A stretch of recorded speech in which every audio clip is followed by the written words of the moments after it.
The only weekend pitting all East and West Coast teams against each other until our final championship later this season. First, let's welcome our umpires. On court one, Hong Yao and Bill Engelbrecht. And on court two, June Ramon and Johanna Kresnovich. And behind them, the teams on court one, we've got the Florida Crocs and the Seattle Spinners. On court two, we got the Texas Smash and Bristol Revolution.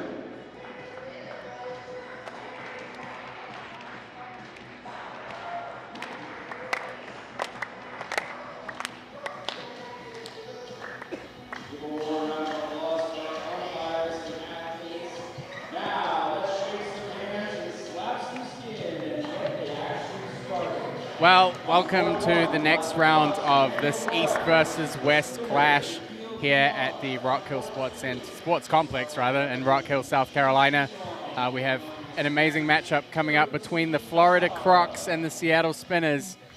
Both of these teams are pushing towards the top of their divisions. We've already seen a couple of matches, Sean. The East have dominated so far, and we're going to see again how the Crocs do against the Spinners. I mean, the Spinners in the West Division had a great run last week, or last round.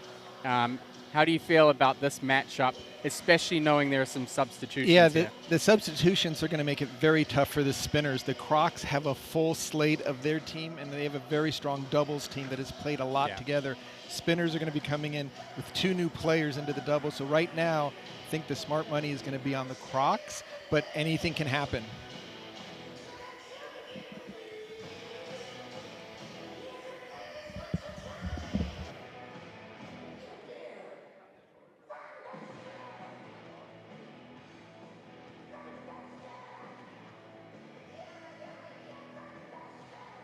Well, we'll have some pretty great matches here in this lineup. As I said, the Seattle Spinners had a great week in the last West Division round. Daniel Gorak leading out for the Crocs against Nikhil Kumar. That's going to be a tough one for both players. Ojo coming up against Johan Hagberg. Battle of the lefties. As you said, Gorak and Matilda Ekholm, a known doubles pairing in the league. They're coming up against Hagberg and Yasiris Ortiz. And then in the third singles, fourth match, Benjamin Brosier against Andrew Sal. And then to round things off, Mark Duran taking on Paul Chi. You know, I think looking at these across the board, Matt, the one match, of course, the very first one with Daniel Gorak against Nikhil Kumar, the U.S. singles champion. Lefty-righty combo. Nikhil plays with a lot of change of pace, mixes it up, has some power. Especially off of his forehand side, where Gorak is just a complete player. Keeps the ball on the table, doesn't really take high risk, but he does play the ball very strong. So I think that match is going to be the key matchup, but I think the Ojo match with Johan Hagberg, we're going to see a lot of fireworks with the 2 lefties going toe-to-toe up at the table. Yeah, I think one of the things about this match, this first matchup between Gorak and Kumar, is pace. The control of pace in the game. And Gorak is a player that he's very quick. He doesn't necessarily play powerful shots, but he has a lot of speed in his shots. But once he gets into the rally, his pace is quite consistent. So you see him playing at a kind of level pace. That could be an open door for a player like Nikhil Kumar, who's just really disruptive with how he paces things. Yeah, he really mixes it up, especially off of his serve, where there's a lot of hook serves. Yes. Changing the spin on the ball. A lot of times he's even floating it over a lot of dead serves just to try to get into the point on his terms.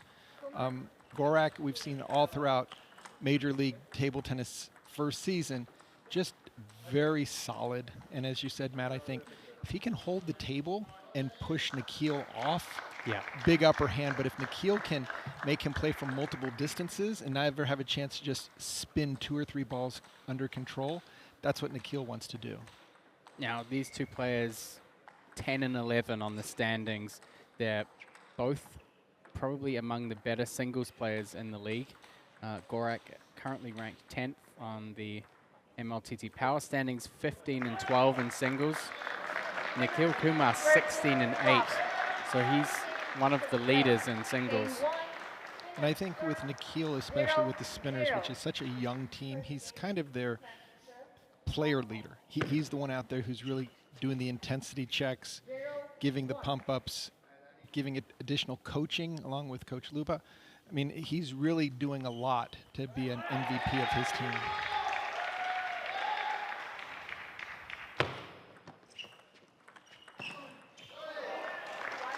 Now, placement's going to be really important for Gorak, especially on the serve return. If he wants to get Nikhil back from the table, then a lot of the times finding the wide forehand is really important.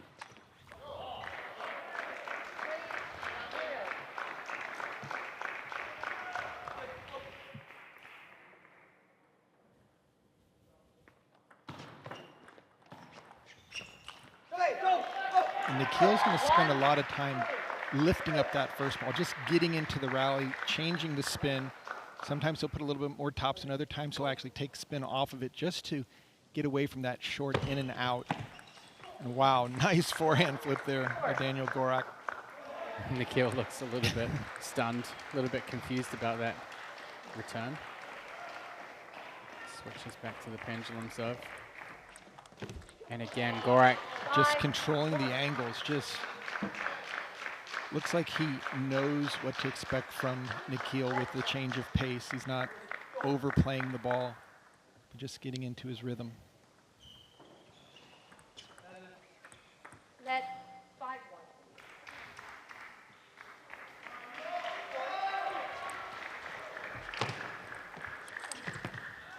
Playing a lot of balls out to Nikhil's forehand, getting him out of that backhand corner, which he loves to.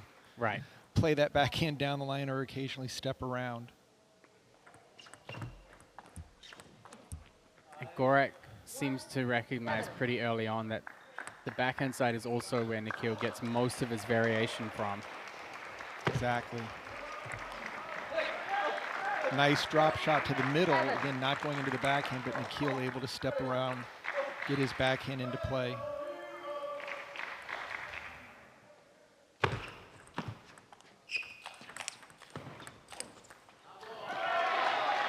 Nikhil wanted that one. He had it on his racket. Well placed, well set up. But right now, it's all been Crocs so far here in game one. 9-2.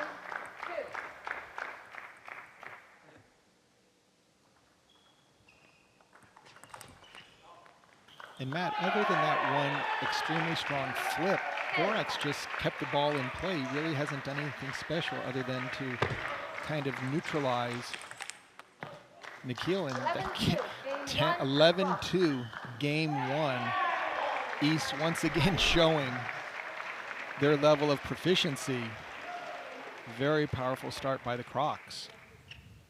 Yeah, I mean, this is also a huge opportunity for the Crocs. They, in Chicago, kind of had a few setbacks. I guess it's almost a month ago now in the last East Division match. So coming here with the full lineup of their, of their top team players, this could be a big chance for them to potentially retake the East Division throne.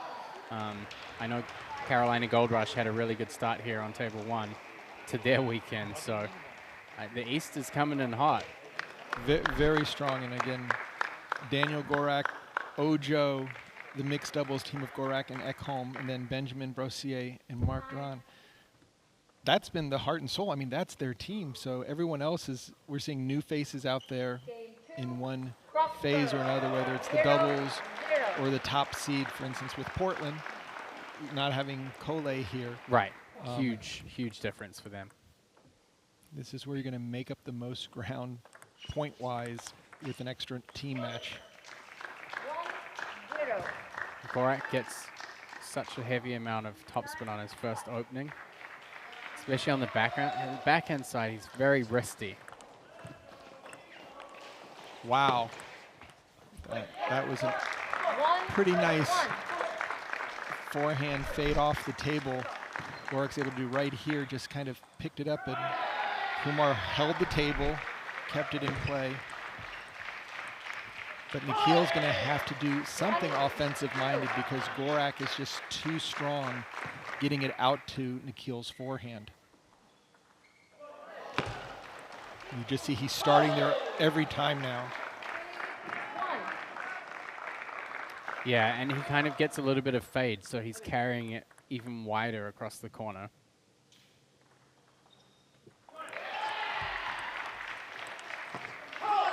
Just really solid play by Gorak over the table, controlling that first ball and really keeping Kumar off balance and off the table.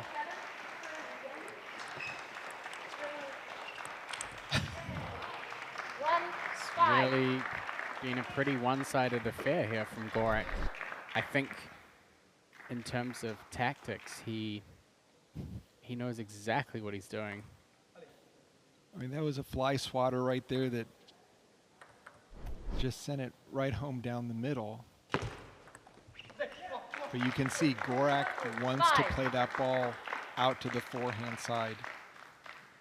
If Nikhil makes that first forehand opening, Gorak is very comfortable playing that next ball again to the forehand or out to the backhand.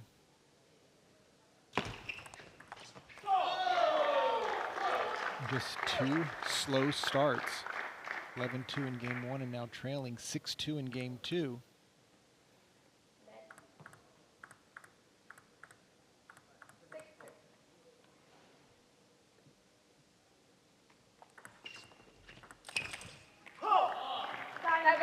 It's not very often that we see, especially here in the US, Nikhil looking this unsettled. He really does. It's almost like he's guessing where that second and third ball is going. And I think it's really just a testament to Gorak. When he's attacking, he just keeps moving slightly forward. There's constant pressure. No crazy big shots. But just a lot of pressure.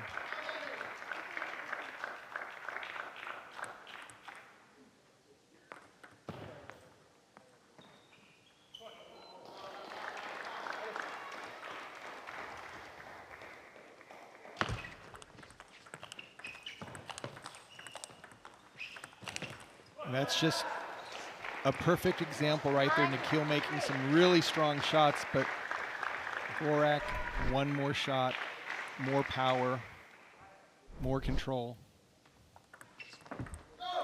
And still really going after the forehand side. This is turning into a big chomp. Oh, and that's a nice opening off of a serve that went half long and trailed. And that's what Gorak's been doing to Nikhil, just keeping him out to the forehand side. And 5-10. Number of game points here. Game number 2.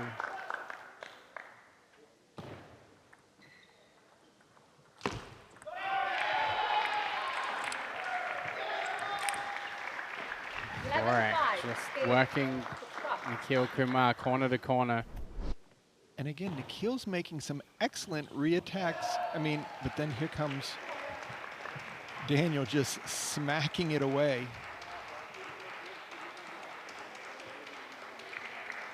He's succeeded in that strategy of backing Nikhil Kumar away from the table.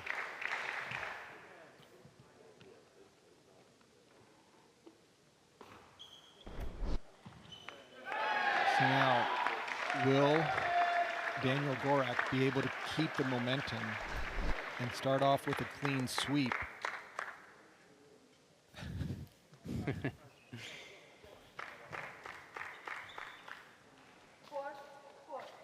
Yeah, there's a big task here for Nikhil Kumar. I think the style matchup has been pretty tough for him. And the serve return by Gorak is just completely neutralized. Nice short drop shot, gets in the first loop right after that.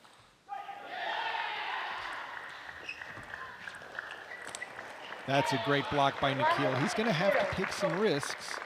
I don't think he should go outside of his comfort zone to go crazy, but Gorak is so safe. He just keeps the constant pressure that Nikhil is going to have to get the first attack going. And look at that backhand off the bounce.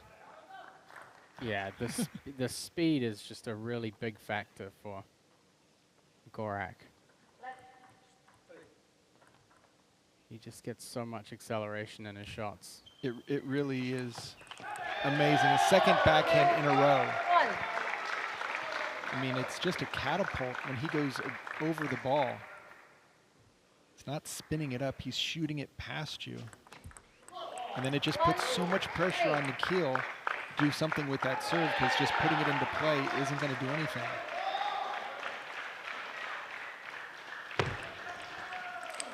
And there, great backhand rip. He's gotta land some big shots. I think he realizes the soft opening isn't anything that Daniel Gorak is going to have an issue with. Much better offense.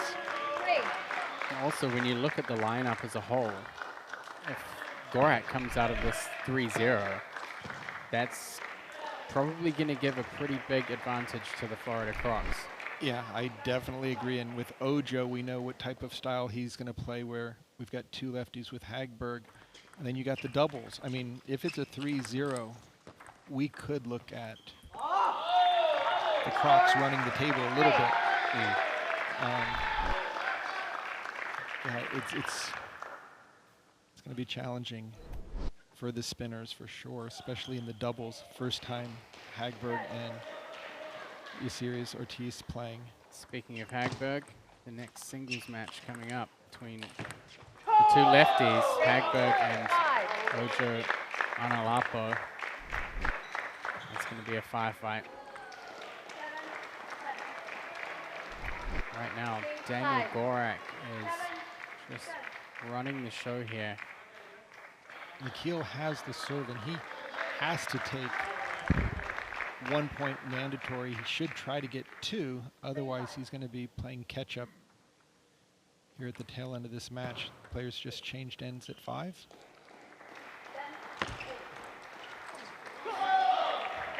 And that really isn't how Nikhil wants to play a third ball ripping a backhand. He'll do it occasionally if he has a lead, but yeah, not when he's trailing by 1 or 2. Exactly, yeah. And if you're Gorak, it's kind of feeds your confidence a little bit, knowing that your opponent is having to play this uncomfortable style or uncomfortable shot selection. It just seems that Gorak, off of his serve, he gets a much easier ball for him to deal with. And you can just look at Nikhil's face. He's just having a tough time dealing with that constant pressure, quality backhand spin. Again, it's going out to the forehand side.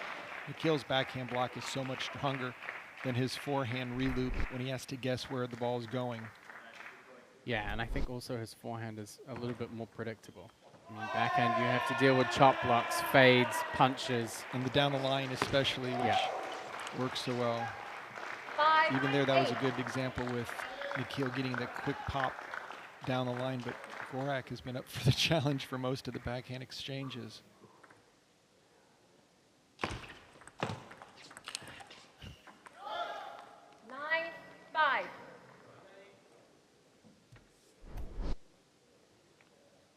And as you said, Matt, the spinners from Seattle have had such a good run recently. They took 3 matches in Alameda at the last team match. They played so strong,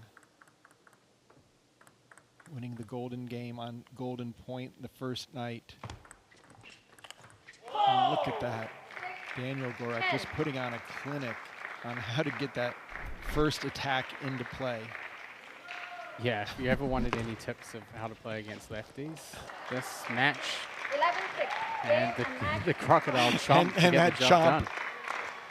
3 games to 0. That's a big win for Daniel Gorak. I mean, he had such a great start in the league, but last round in Chicago for the East Division was a little bit shaky for him. So great to see him out here kind of reasserting himself. And as you said, Nikhil Kumar is such an important part of their team, so this is a big win for them.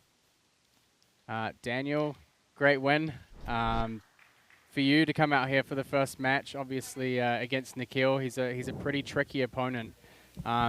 Backhand side in particular, he plays with a lot of different variations, and we noticed straight away off the mark that you were trying to get out to the forehand corner. How important was it for you to kind of build your strategy around targeting his forehand more? I was very focused, calm down, and I watched him for a couple of times. Then I know what he serves and how he likes to play. Like this style, I like very much. That's why maybe for me this was the easiest match in Major League. Maybe because I changed shoes. And I want to also give the signal like we came here with our team to win the match.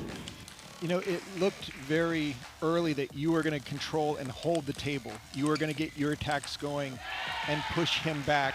Was that your game plan going in, or were you going to wait and see how things kind of transpired? I tried to play first ball very safe because I spoke a little bit with Mish Lewinsky. He told me how I should play against him also, and this was also a very good point, and I'm doing this very well.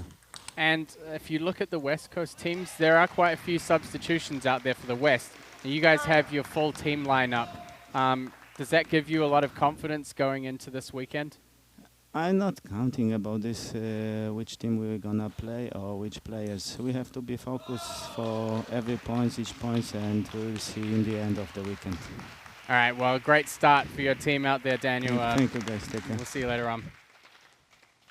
What a way to start it for your team to go out and get a 3-0 comfortable win. And right now we've got, I think, the two biggest lefties.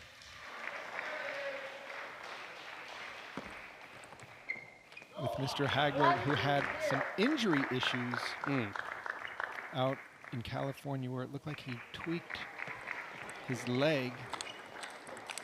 Managed to fight through them pretty well. Oh, I mean, the match and then going into the Golden Game.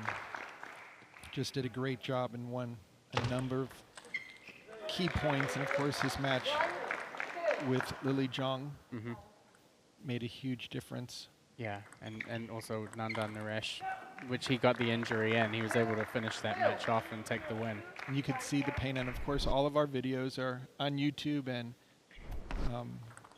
also on Bally's Live, so you can go and watch those. But what a great fight. I mean, doing everything to help the team. Just Hagberg was truly the MVP of the spinners. So one of the things that really lent himself a bit of advantage was the high toss serves. I mean, he gets such an advantage into the point by having lots of different high toss serve variations. And Ojo says, no way, I'm going to just put that ball right back at you. And any ball that comes off the end even a little bit. We saw Ojo in the very first Daytona Beach when it came down to the final point, looping a winner. He is not shy about finishing the point. 4-5.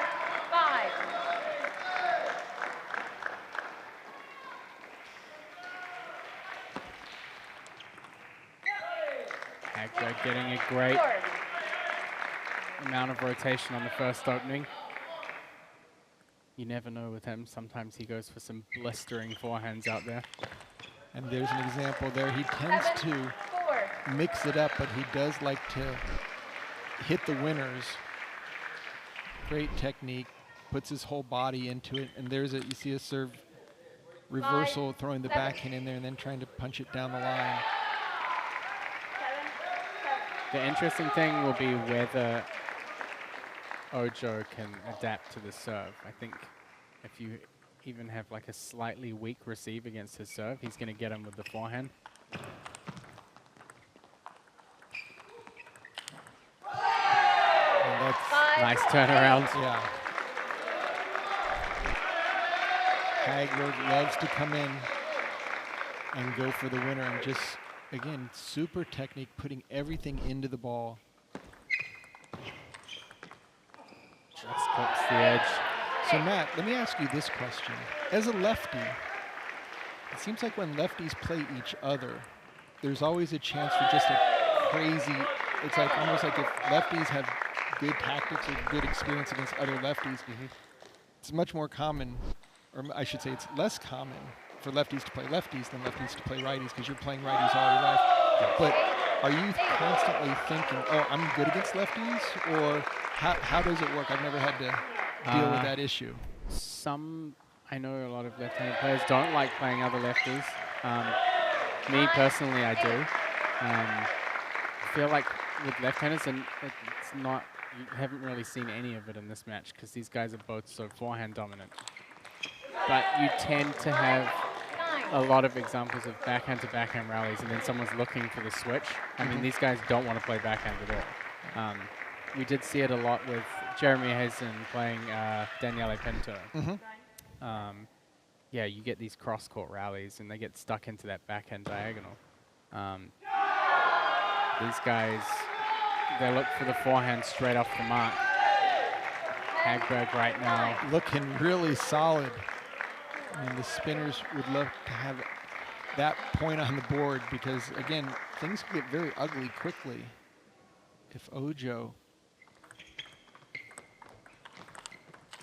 And he will take it. First game going to Johan Hagberg. Ojo actually did a really good job of dropping the ball short there. I think that they played quite open and loose throughout this.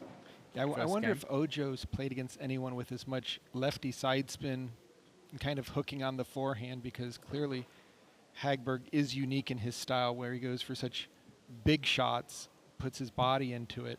And as you said, Matt, his serves are so loaded that the ball often comes deep, which gives him a chance to make that heavy spin. So I think also one of the things is when Hagberg steps around and plays forehand, a lot of the time when he goes cross, he's actually playing inside out. So he breaks the table a little bit more, and it makes it much harder for Ojo to step around and play forehand. So he's almost forced to play backhand from his backhand side. I don't know. I think we saw a couple of softer backhand plays from him, a couple of hesitant step around forehand plays, and you know, when it comes down to a 9-9 game or 10-10, those points are what make all the difference. So I mean, Hagberg is just decisive. Yeah, just never second guess. Yeah, but both these guys are such shot makers, but it seems like Hagberg takes it to the next level, that he's looking to make a bigger and bigger shot. So start game 2, Hagberg with the serve again. 0-1. The difficult thing for Ojo is that you can't really formulate a strategy for your serve receive because all the variations are different. You can see where he tried to drop the ball short on the first serve. Second one, the ball pops up.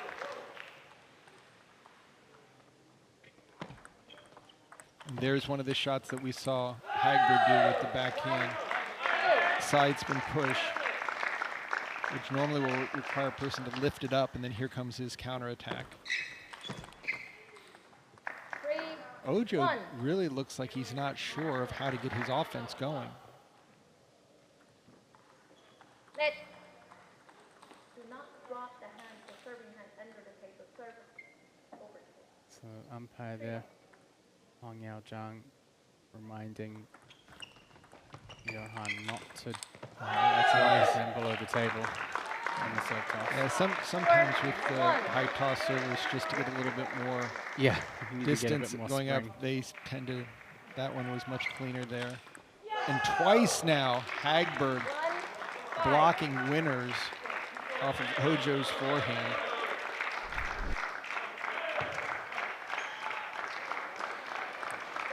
I think the thing here is, I mean, Ojo's constantly been looking for forehands, but his backhand is really powerful as well. Oh, wow. You can't prepare for that. Yeah, and it's almost like Hagberg saying, you know what, I'm going to serve 4 balls in a row. I'm going to serve on your serve also with that backhand return. I know when Ojo goes to his backhand serve, that's not his preference. He normally wants to serve with the forehand to step around, but all Nigerians have very nice, safe backhand serves. And there's a forehand out to the forehand, staying away from the backhand block. But Ojo needs to get going to get back into this game.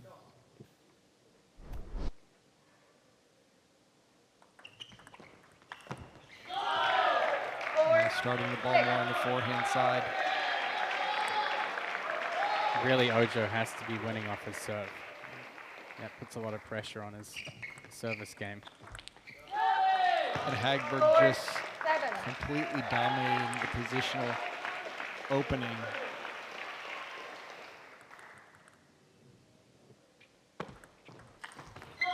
The tough thing for Ojo is once Hagberg positions himself for a forehand, it really is difficult to get a read on where he's going to hit the ball. Yeah, he does such a nice job of giving himself some space, so he does have options. But right now, Ojo's mounting a comeback and is within one.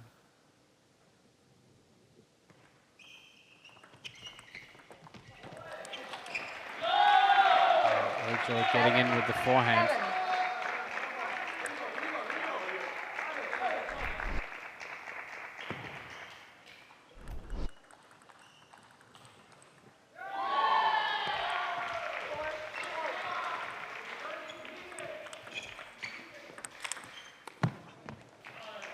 Pretty strange start to the point there. Both players kind of playing it safe.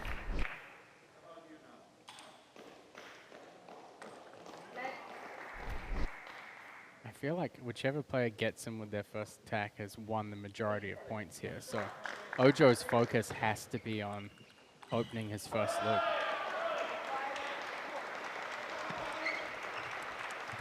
Oh, great placement there.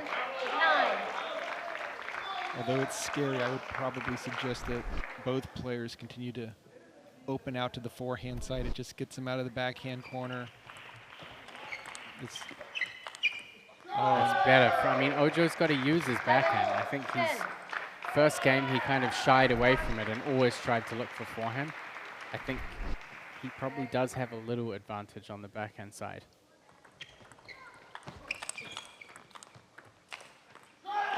And he'll take game 2 to tie things up at 1 each. That'll help keep the Florida Crocs afloat. Yeah, and just playing a lot more of a game that he's comfortable with. More forehand loops out to the forehand. Again, staying up to the table and forcing Hagberg back. But Hagberg went for the backhand winning loop. Just not as consistent as his forehand is.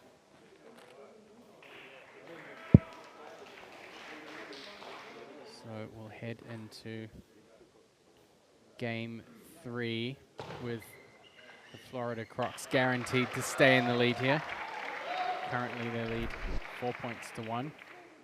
It definitely seemed like Ojo gradually got more comfortable with the serve return. I think he read the serve better. When he saw the topspin, he flipped more, saw a little bit more backspin. He was dropping the ball really well. I mean, that's a make or break in this match. If you don't receive Hagberg's serve well, you're pretty much dinner. Yeah, it almost seemed like, Matt, in the first game that Ojo might have had a little bit too much respect for Hagberg, that he just kind of sat back and wanted to see what tentative, what's going to happen, and finally said, let's just... And we've seen Ojo do that in the Golden game as well, as come out and just miss the first serve. Not a great start for the third, missing, losing both points off your serve.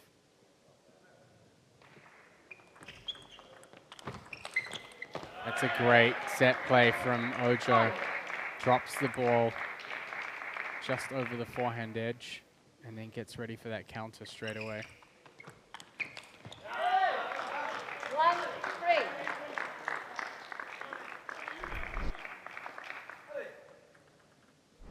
Again, Hagberg just does a great job of giving himself space. I'm saying like that did hit the edge. Hagberg acknowledged it as well.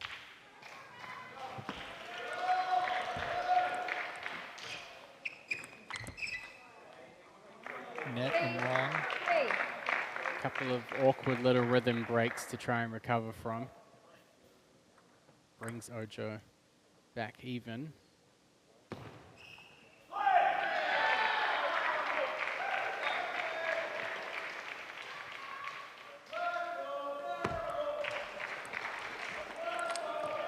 And this time it's Hagberg who sees the angle opportunity. Again, the benefit of staying close to the table, can use the power in the direction of your opponent. Nice job getting it to the open court, but now Ojo is coming back. Ojo on the current standings is 12-6 in singles, 24-15 in the Golden Game. And most importantly, in one of the Golden Games, he delivered the final point when it was 2020 against Dan Liu. Johan Hagberg 7-5, 1-2 in the doubles, and 10-14 in the Golden Game.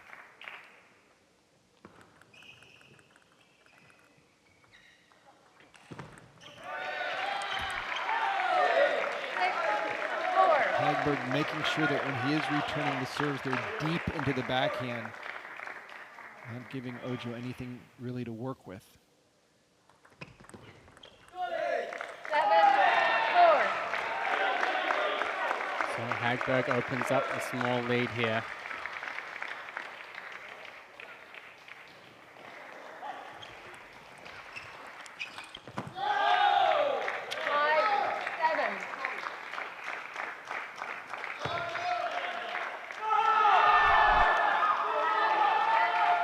Two very important serves here for Ojo on Alaupo.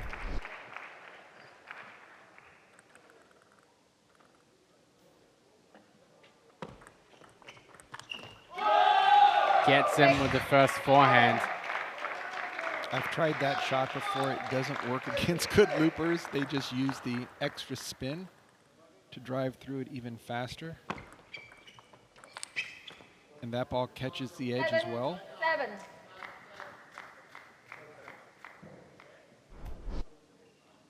I mean, he absolutely needed both of those points off the serve.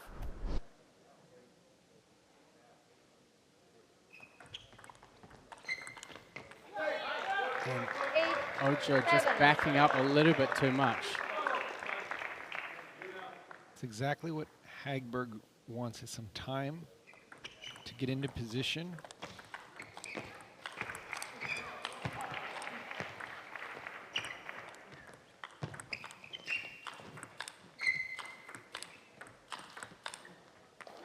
And Ojo sends the ball long. Johan Hagberg 9-7.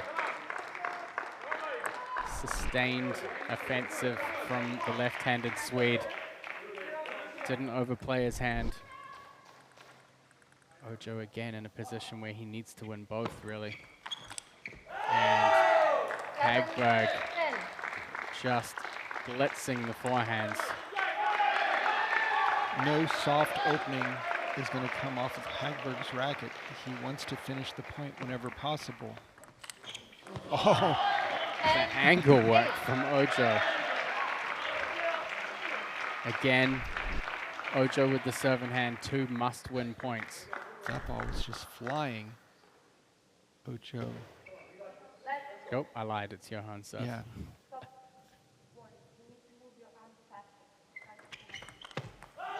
And Ojo goes for it. It's Hagberg who takes 2-1 in games.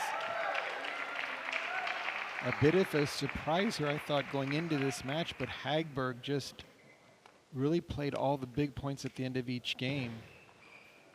That much sharper, and kept Ojo. I can tell you one thing, Sean. He's going to be pretty thrilled with the opportunity to put the headset on right now, because he's a man who loves an interview, and as he said the first time, loves the limelight. A great win there from Johan Hagberg. Johan, congratulations. I'm sure it was a big motivating factor for you to get over here and put the headset on. Yeah, dude. I walked in the post-game intro like it was Olympic final. Like, this is what we play for. So yeah. How did you feel overall about the match? I mean, Ojo has great forehand power, yeah. But you kind of went out there and outplayed him and outhit him.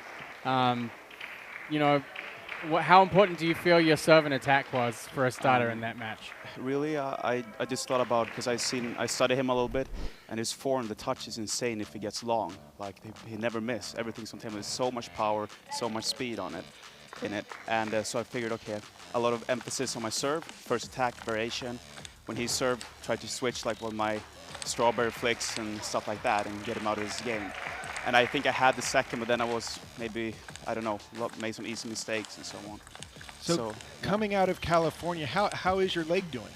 Oh, you know, actually it's really good, but I kind of like, I play like I'm really injured because I like the sympathy I'm getting. Like it's been, you know, I'm just cool. It just feels, no, but jokes aside, it's, I haven't been able to rest so far, so I still take like medication and so on, but it's much better than before, so it's not, doesn't hurt as much. So I just, doesn't really matter how I feel, it's more about what I do, and I just, like I said before, even if I have some pain, I'll deal with that after the match, yeah, so it actually doesn't benefit me thinking about if I'm injured or not, so I can deal with that after the match, so yeah. And the spinners, I mean, last round you had 3 great wins. Coming into this, you have a couple of substitutions. I mean, how's the team kind of gelling together with some of its new members? Yeah, I mean, for example, with the new members we have now, sorry, what was the question? I was watching too much on the warm-up. Just about how, I mean, you're going to show us in a minute anyway. You're supposed to be in the doubles, right? Yeah. Well, maybe you can go out there and show us firsthand. We were just talking about the gelling with the new team members. Yeah, exactly.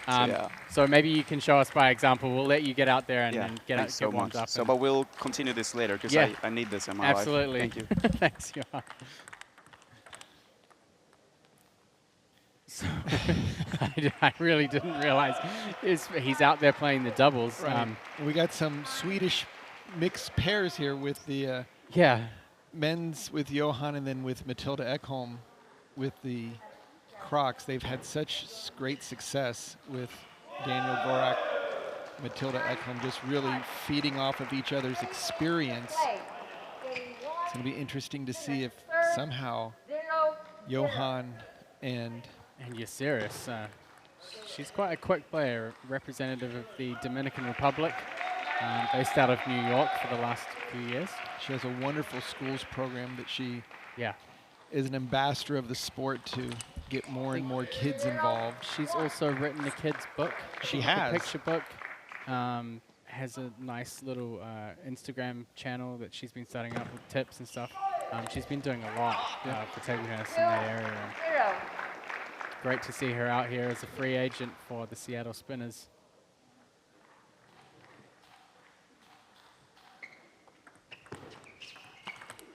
And Gorak just he's having plows through that. No difficulty with any type of side spin returns. He's just loading it up, and then you know that Matilda is going to, hopefully she stays close to the table so where she can continue the attack. She loves to play off the table. Ball pops up a little bit. Opportunity there for Ortiz.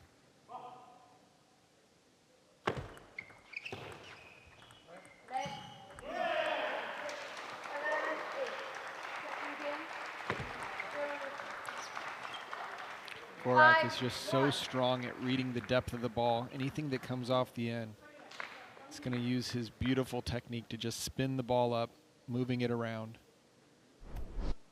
Once again, he's just coming out of the blocks 5-1, similar to what he did in singles with Nikhil Kumar.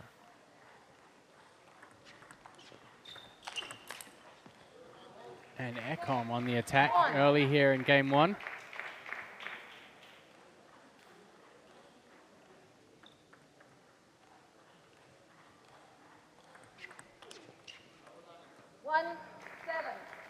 We talked in the West Division a couple of weeks ago now, with Tapa after his match when he was basically pulled out of the workforce for MLTT and as a free agent to fill in for the Bay Area Blasters.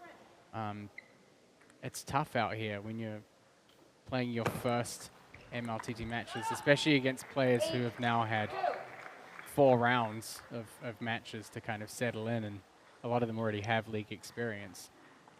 And I think, Matt, that look at that. Gorak is just having no problem with any type of side spin. But I think in general, the European players are more used to league play where you have to come in and just start playing at a high level, whereas more American players are used to playing in tournaments where you get a chance to kind of feel the tournament sight. You play 2 or 3 players that are clearly below you, whereas coming out and being able to hit winners is something that Daniel Gorak, he's just constant pressure. I mean, 10-3, this is kind of what we thought it could be. And now 11-3, he's continuing, he's winning 4 games in a row without any of them being really close.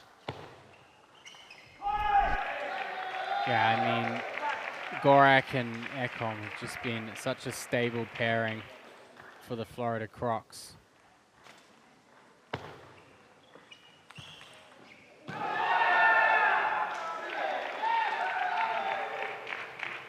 If you look at Gorak, he's 16-11 in doubles. One of the few players to have such a high score, and I mean, obviously alongside Matilda. Right, and remember, a lot of times every weekend they've been playing Enzo and Hong Lin, so yeah, Enzo's easy. Enzo's 21-6 in doubles. Right. So. Yeah, I think the difficulty is playing for the first time with another player. It's difficult to build rhythm.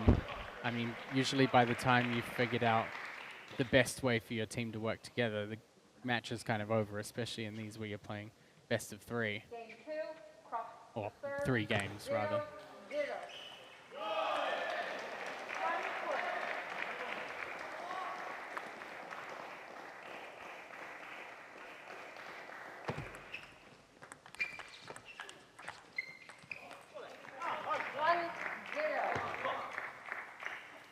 See Gorak giving Ekholm the serve signal that he wants in order to get an easy 3rd ball attack.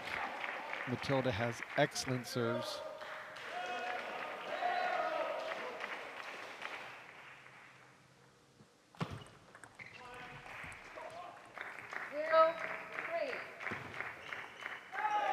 And again, the Crocs start so strong at the beginning of the game. That was a nice deep push by Hagberg.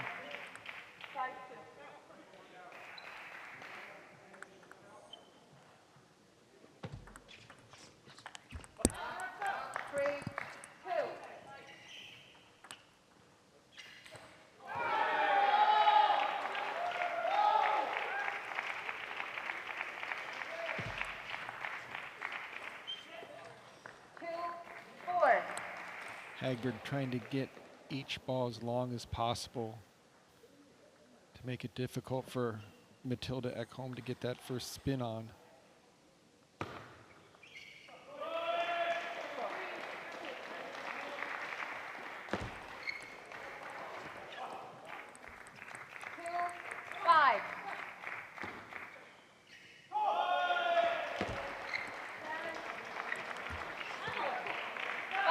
A bit of a slow pace in this second game. Pretty short points. You can definitely see Spinners duo trying to make some more tactical changes.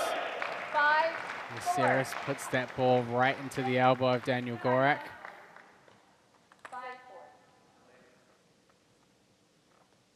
Of course, you can join the Major League Table Tennis Fantasy League.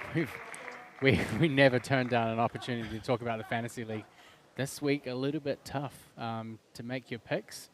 The top players are really high priced. Yeah, it's a challenge. It's great. It's a good way to kind of get invested in some players, and I mean, we've really enjoyed it so far. And it's a good chance to trash talk yeah, your mates a little bit. Been a thrill to keep in touch in between the matches when the picks are due, especially in the broadcast booth.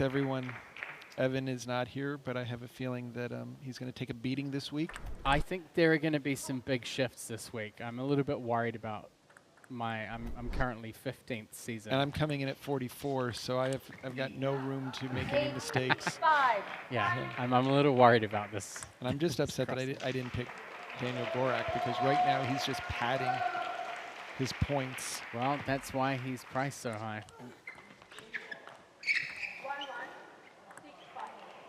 And Ekholm tries to redirect the ball down the line. I think Hagberg would take this type of point every single time. So out crazy you. 7. So the Seattle Spinners close to within 1 point. And Gorak goes over and gives Ekholm a little bit of encouragement. The one thing, Matt, that I have noticed is their communications is really strong. Constantly letting each player know what they're trying to accomplish, and then kind of just like you see in volleyball after that last point, a low 5 or a soft 5.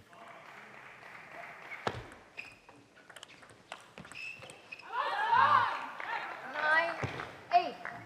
Definite frustration there from Ekholm. My limited Swedish, I know what she's saying. And unfortunately, her opponent can understand it as well. I missed that one. 10.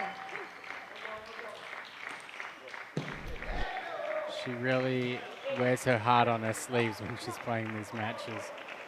It's been such a treat and a thrill to have the Swedish Olympian join Major League Table Tennis. She does a lot of amazing work at Ping Pod in New York City. Good to see her back on the table.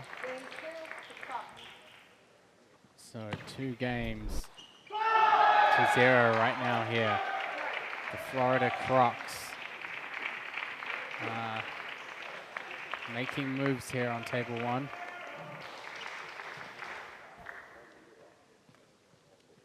The Spinners have to be aware that if they get too far down, that the Golden Game might not have the significance if they're beyond 6 points.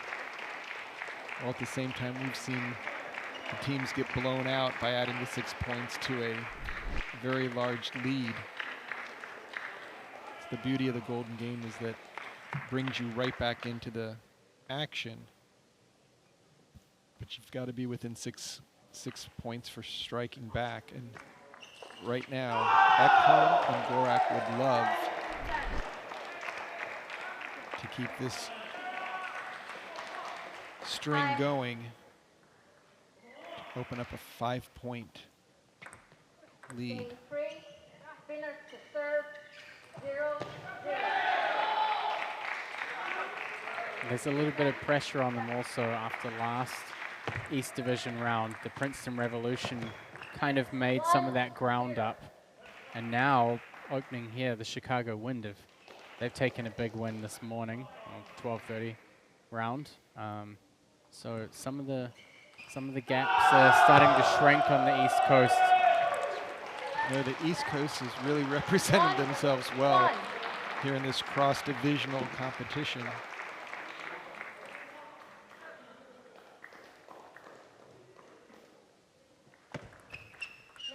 I mean, we had Alex Yang say it in a post-match interview. He's not intimidated by the West Division teams at all.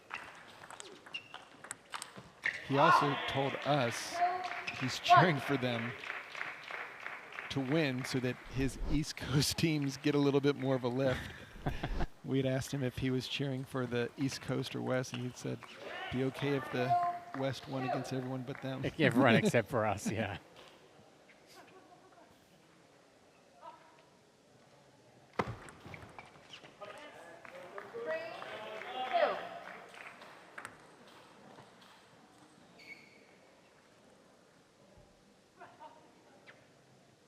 It's a really nice venue here at the Rock Hill Sports Complex.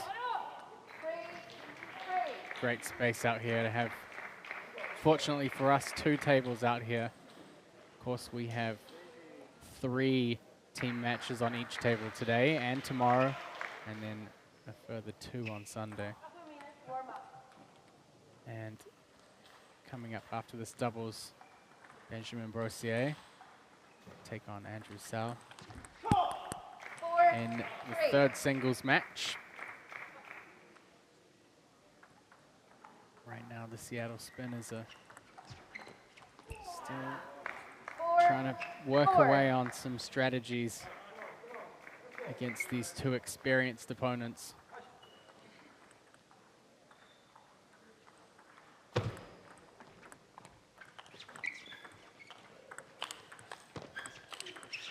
Beautiful combo by the spinners. 4, 3, 5.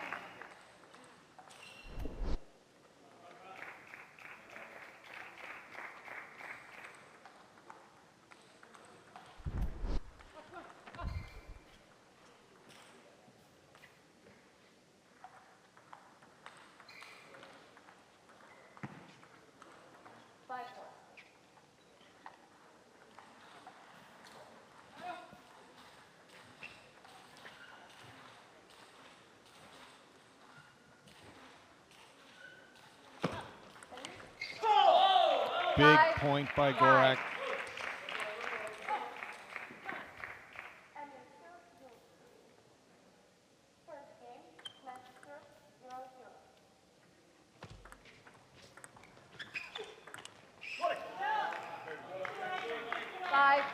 Brosier is doing an excellent job of getting her forehand in.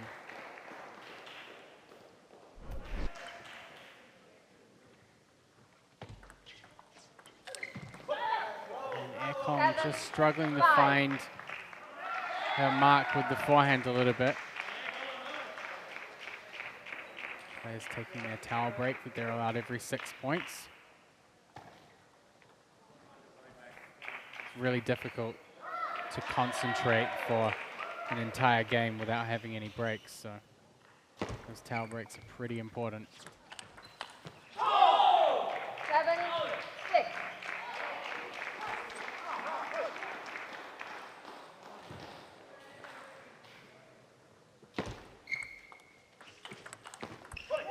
Again, the counter looping by Yasiris. 8. Ekholm just a little bit soft on that first opening. And it seems like Hagberg is happy to do a little bit more of this setup and not take away a chance for his partner to mix it up, but not the smartest move on that last backhand chop off the table.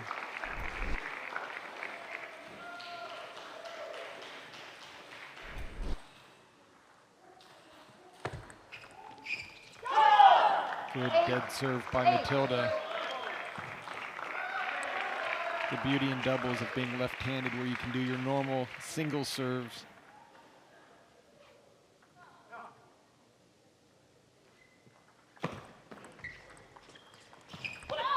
Hagberg, nice sliding the ball deep. Again, you can see that point that I raised earlier. When you're a new pair, it takes a long time to kind of connect, and we've seen Hagberg and Ortiz doing better each game. See if they can take 1 point here. Ekholm sends the ball long again. Hagberg just spending a lot of time right now placing the ball, changing the spin, not so much offense, but letting his partner, Yasiris Ortiz, do the heavy lifting.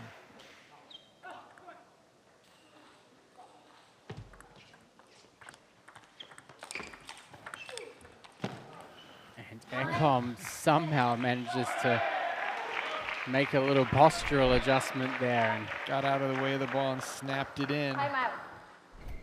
Spinners, timeout. And the first timeout here of this team tie coming from the Seattle Spinners. They get 2 timeouts each to be used anytime during the first 5 individual matches. And then a further 1 for the Golden Game. Pretty subdued Florida bench.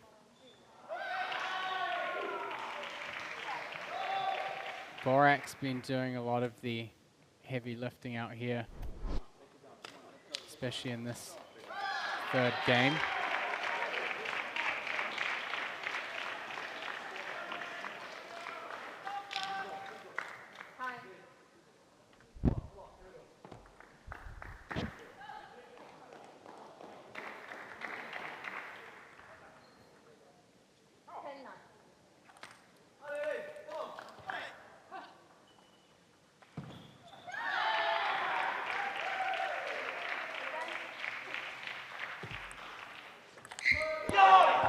Seattle Spinners will take the third game.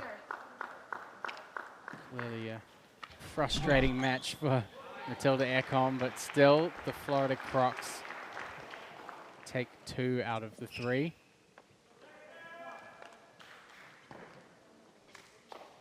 That was the opportunity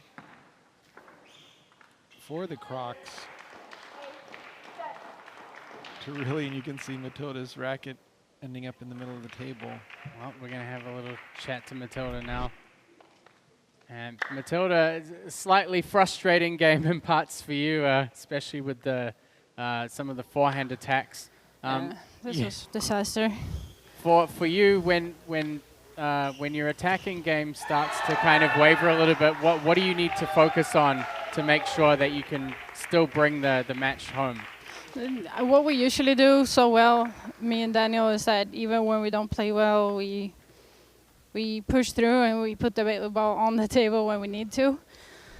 And today, I didn't. So, yeah, we're gonna have to go back to the back to the drawing board. Yeah, back to the drawing board, and I have to more focus on the ball on the table. I mean, it's got to give you some confidence to know that at least when you're having a bad day, you can still come out with a 2-1 win, right?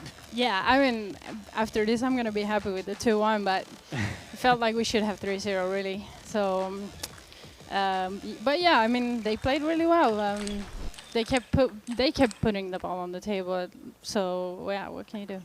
It seemed, Matilda, that when you're up at the table and putting pressure, that's when you're playing your best. When you start to lean back a little bit, yeah, because of Daniel's ball having so much spin, it really puts you at a disadvantage. So is that going to be the key, just to be a little bit closer? Yeah, I was falling behind all the time. I had to play like in front of me because I was backing off, which is just stupid. So yeah, I'm frustrated right now, but it's okay. Like this is the first game for this weekend, so we have 3 more doubles. Well, you have a couple of matches still here before the Golden Game, so we'll let you go away, and we'll hope to see some more forehands on the table from you in the Golden Game. Yeah, I hope so too. Thank you. Thanks, Matilda. I am really looking forward to this match with Benjamin Brosier against Andrew Sau, for the simple reason that it's one of the USA's up-and-coming youth players who's going to get a chance to play against a French veteran who's played exceptionally well, played on the Olympic team for France, getting a chance to play some international players stateside is really what this league is all has been about. So Andrew Sau made such a big impression 2 weeks ago in the Bay Area. He won a couple of pretty decisive matches over Daniel Tran and Daryl Sau in this kind of third match position in the singles. He moved up 9 places. He's now 7th on amazing. Major League Table Tennis standings, 13-5 in singles with a 72% win rate and 23-17 in the Golden Game. So the kid's making moves. I mean, and I think if you looked at those 2 matches that you mentioned, Matt, is that his forehand was big. All the young American players are improving and doing a great job, but toe-to-toe, Andrew was just almost a man among boys. He was just bringing the forehands into play, and right now he has a slow start here in this first game, but he's going to have to not only play a big shot, he's going to have to place it well, because Benjamin Brosier, he is so experienced. Yeah. Great court coverage. Will fight. So many YouTube videos and YouTube and Facebook reels of him flying all over the court, of just bringing one more ball back. So this is going to be a good challenge for Andrew. And you can just see Brosier changing the spin, not going only hard, which is kind of what most U.S. players do, is they play hard, harder, and hardest until they win or lose the point. Brosier does a really nice job of mixing it up. Similar to Kumar, but with a more all-court, off-the-table game. He loves his forehand. Nikhil tends to play a little bit more on the backhand side.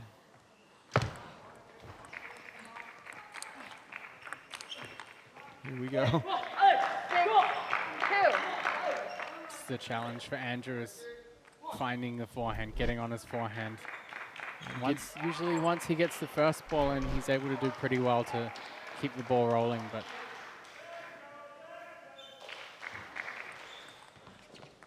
I think like a player like Brosier has played in the French league for so many years. They've come across all different kinds of players. You know, they have strong experience in tactics. If they play against someone who they know has a strong forehand, they have experience in knowing how to shut that down. And I guess when the skeleton is kind of bad, when you take Andrew's forehand out of the game, then you start to see what's left. So Brosier has to really focus on keeping Andrew's forehand out of it completely. And if he can get that first attack in and deal with a block or maybe a soft counterattack, you'll see him fight to step around. He loves to step around, often leaning backwards. Brosier is 8-16 in singles, 33-30 in the golden game. So negative on the singles, but positive in the golden game.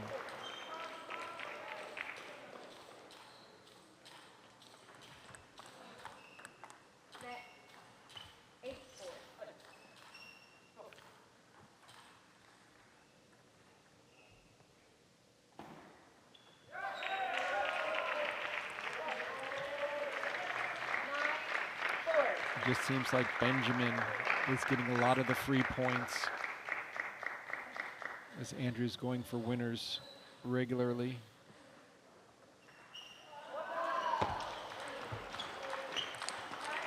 That's a nice forehand hit off the bounce.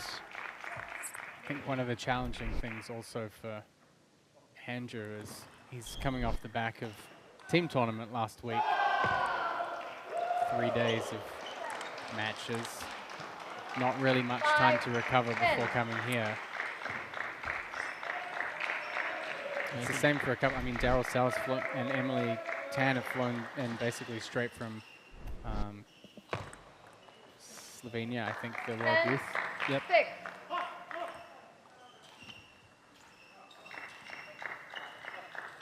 So these experienced league players are much more used to traveling and being able to handle those recovery times and preparations. 7.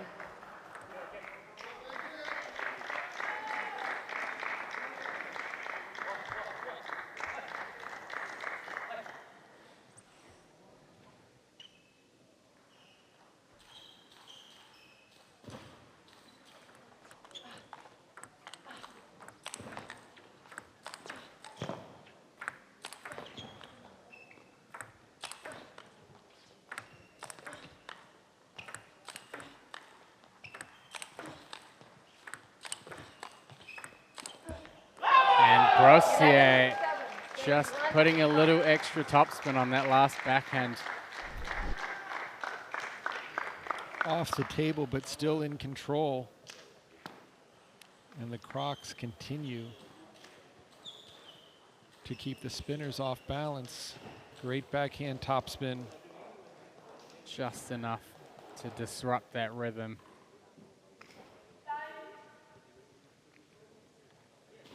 Big start from Benjamin Brosier. Big smiles on faces of the Crocs, but all serious down to business when they get back to the bench for the coaching. And Matt, I think looking into the singles fourth match with Mark Duran against Paul Chi, it's going to be difficult because Duran is so different in his style. Punches the ball. So this is Andrew Sau needs to help get the spinners back into this match. Get the spinners spinning again. Because right now they're spinning out of control. I mean, it just... Yeah, this is a tough position for them, being 7 points to 3 down. Brosier locking in the first game already. Tactically looking pretty good. Andrew's going to have to hit at least 2 more strong attacks if he's going to get through Brosier's defense. He's not going to do it just hitting harder. 0-1.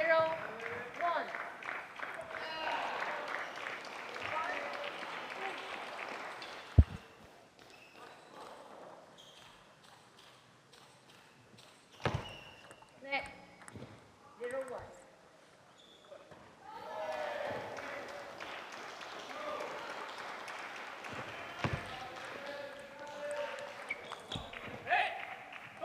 Brosier has just been unbelievably steady.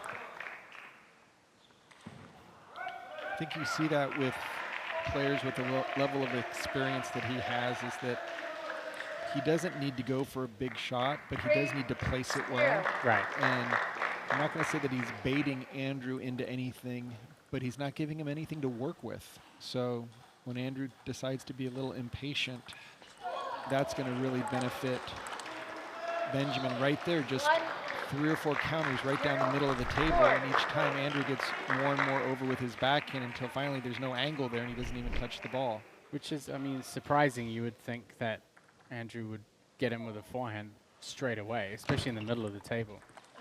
So you have to wonder whether Brosier's kind of lulling him into playing more backhand.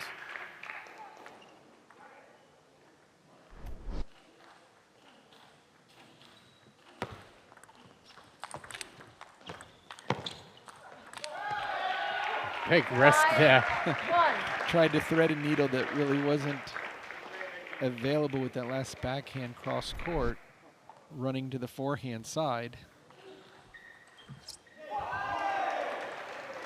Brosier does come up with some interesting angles.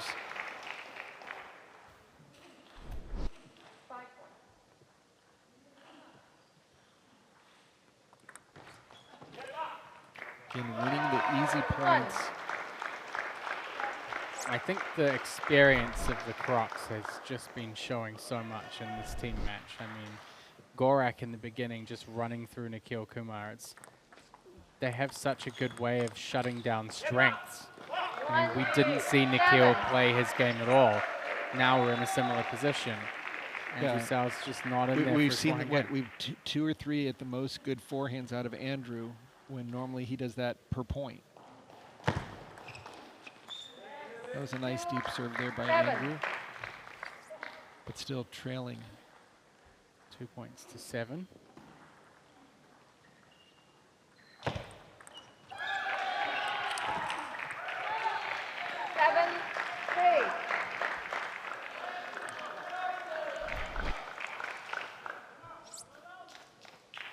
Nice forehand there by Andrew.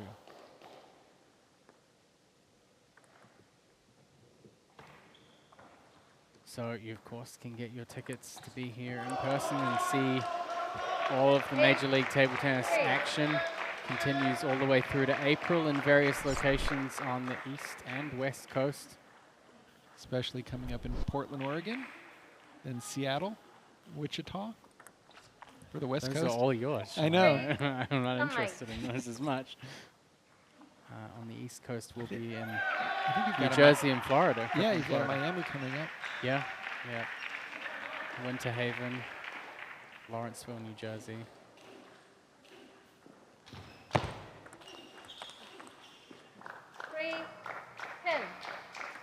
So Benjamin Brosier has just been in the captain's chair this entire 2 games.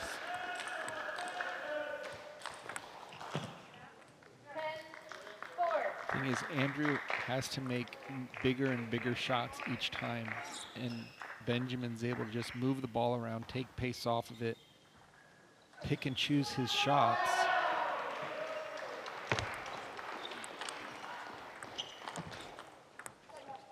Oh, that was a great shot for Andrew to get back into the point, but still trailing by 5.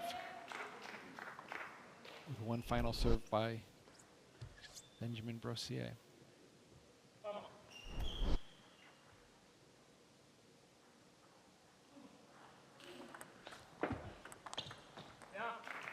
Brosier puts it down the line, an even bigger score margin in game 2 than in game 1. He's looking pretty, I wouldn't wouldn't say unassailable, but he's got a pretty good position here. Yeah, dictating and controlling the angles and really taking Andrew Sau out of his game.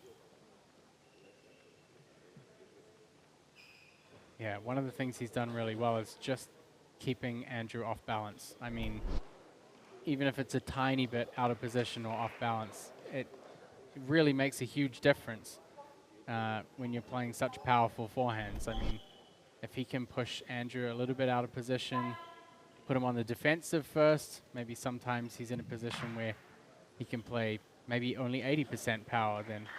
And then with Andrew's youth, he'll often try to do 80, 90, then 100, and Benjamin's using that power against him so effectively and making the attacks count when he does go for them, but otherwise really placing that ball, as you said, Matt, so well without any risk.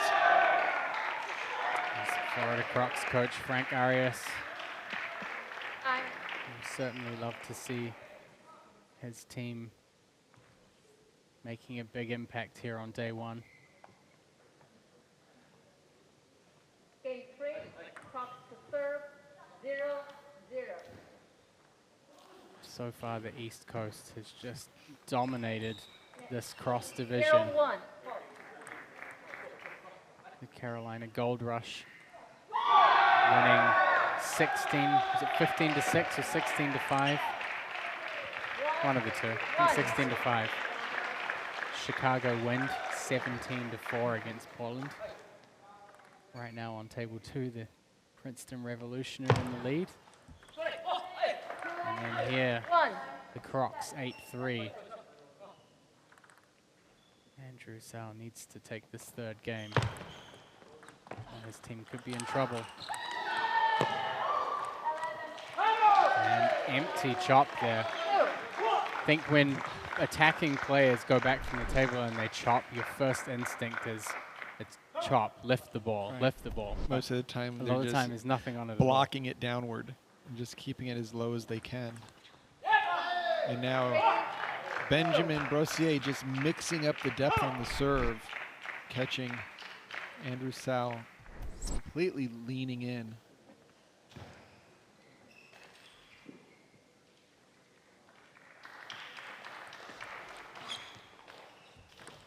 And it clips the net. Go back an extra 3 to 4 feet and then just use the net to dribble it over.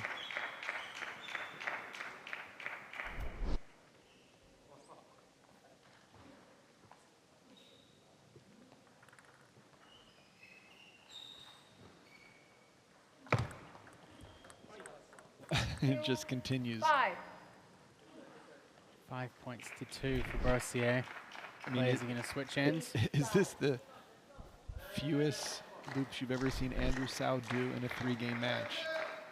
Yeah, certainly a big contrast from last week. I mean, he has such a physical game to go from playing two team players across the weekend, 3 days of team tournament, and now this. I'm just wondering if maybe part of it is just a little bit of tiredness or fatigue. I think coming so. off of a, because he looks more mentally fatigued than he does physically. It's kind of just like, I mean, I've been at all of the events that he's been at in the last couple of weeks, and I'm tired, and I haven't even touched my racket, so. Right now, it just looks a little bit offbeat here. Brosier is just continuing to push ahead. And it just clips the back edge of the table. 3-7. Andrew Sau not looking too impressed with that at all. just shaking his head.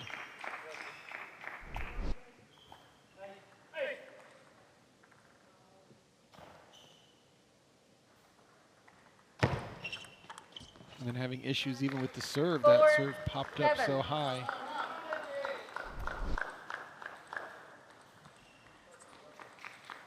Be a major victory if somehow Andrew Sau was able to win this third game. Right now playing without any rhythm at all. Nice block out to the forehand to bring it.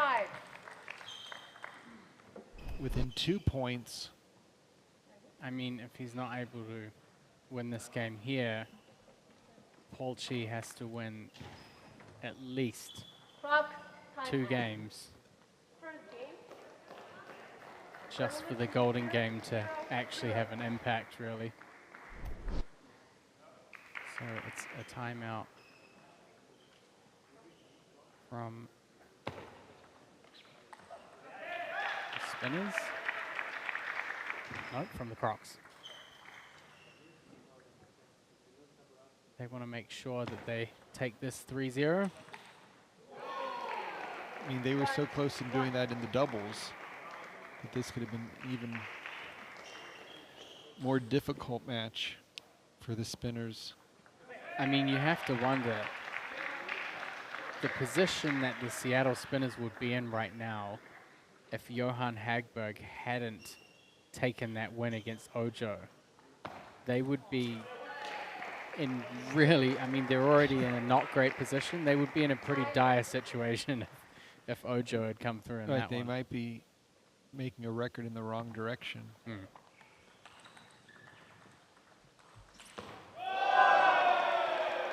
So Brosier to serve.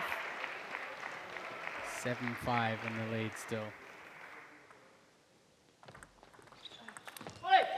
7-6.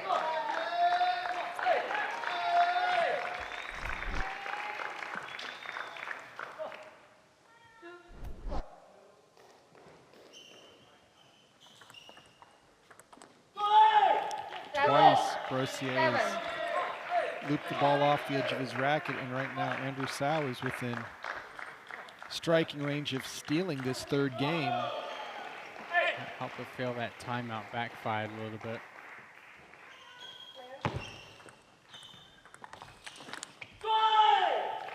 Andrew Sau making some progress here in game 3.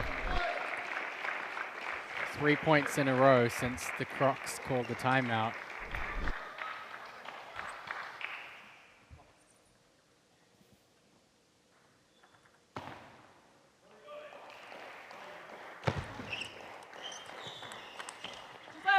Make that 4. 9. It's almost like the lack of rhythm that Andrew had for the first 2 games. Now Benjamin is experiencing the exact same, where he's in position to make balls on the table. He's just not landing anything. 8, 9.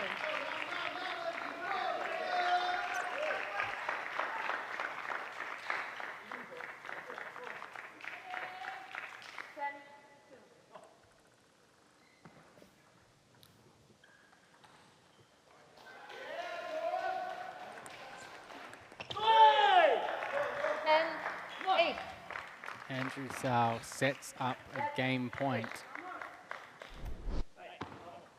At the start of this 3rd game, you probably wouldn't have imagined it, but And Brosier's had issues just I contacting really the think 3rd that ball. timeout just completely hindered him.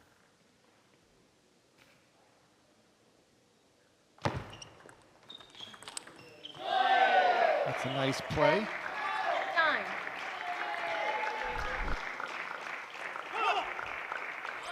Andrew needs to think of something that will allow him to play at least 1 or 2 attacks and not just serve and try to bomb one in. I don't think Benjamin will give him an easy ball.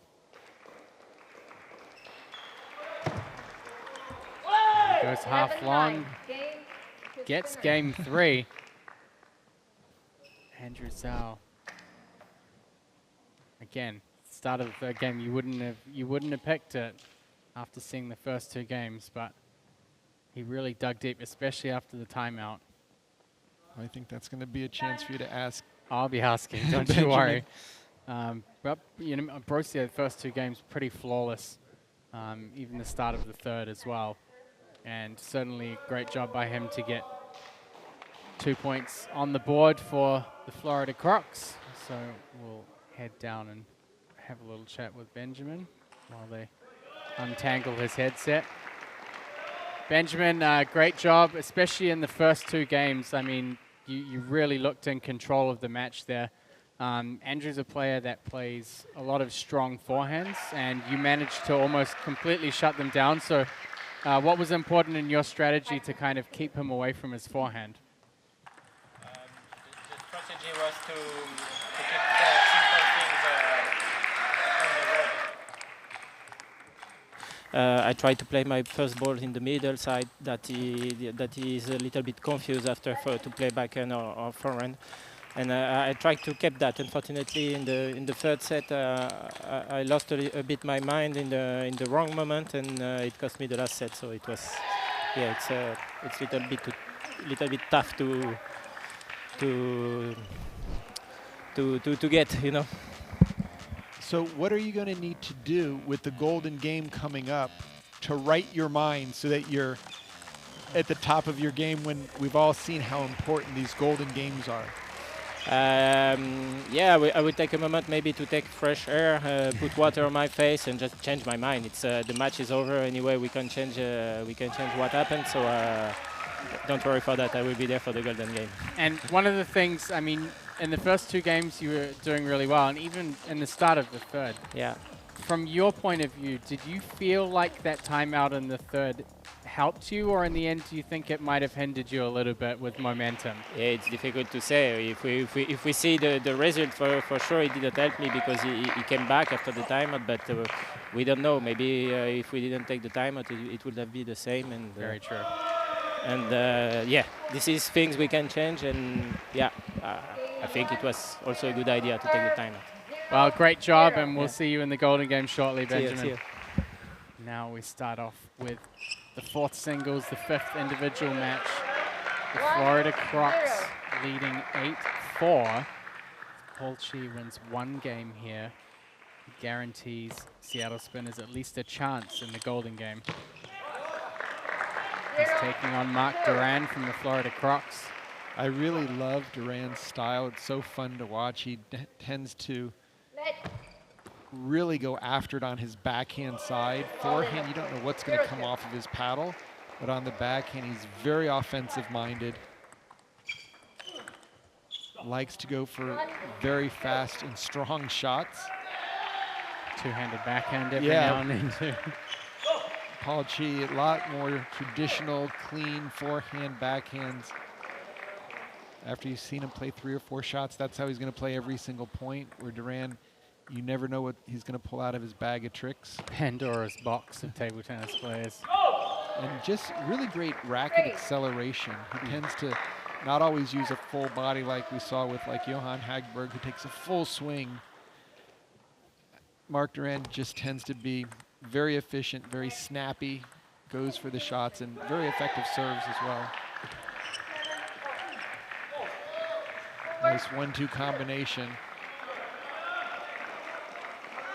I know Crocs coach Frank really loved Mark Duran's combine.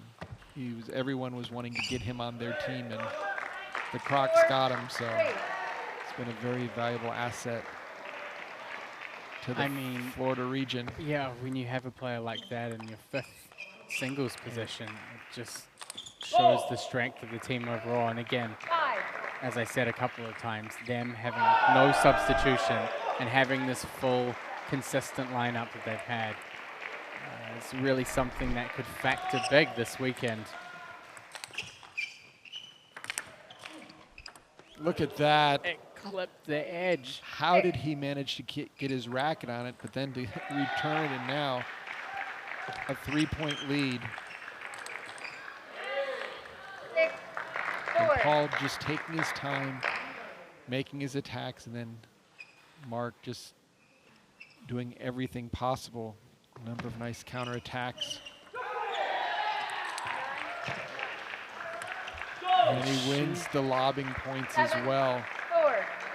A really tough shot to prepare for. I think his racket was just way too close to the table surface there.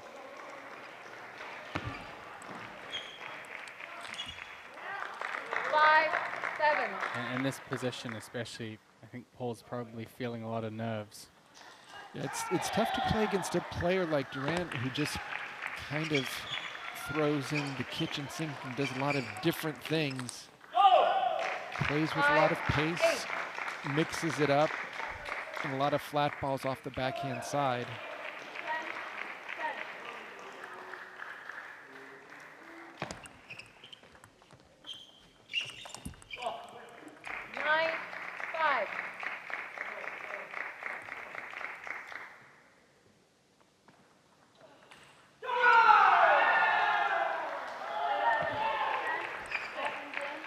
Duran sets up a handful of game points.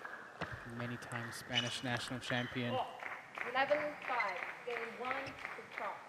So he'll take game 1. Florida Crocs now 9-4.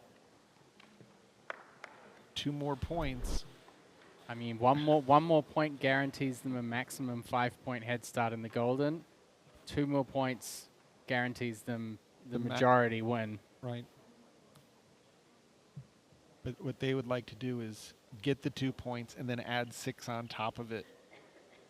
I feel like the Seattle Spinners are just very quiet. Yeah, I was going to say flat, but the level of intensity out of Nikhil. Here's another look Andrew. at that edge ball retrieve.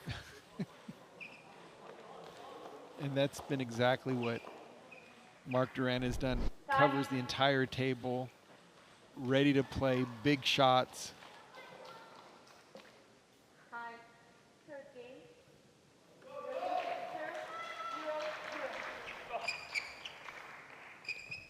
Game 2, top to serve, 0-0. So pretty big task ahead of Paul Chi here.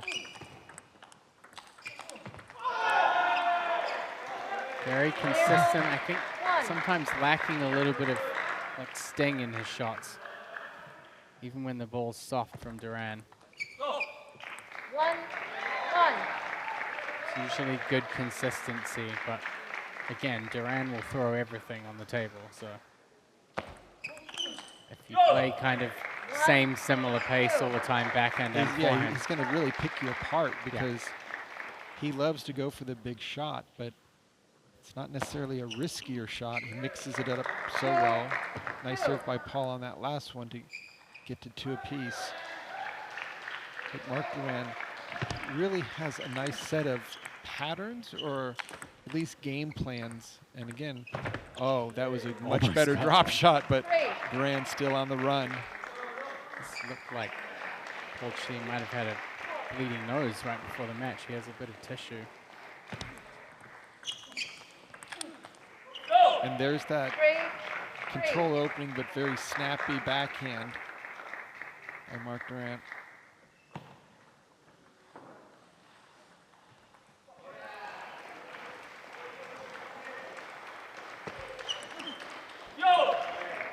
So effective over the table. Just sticks it in.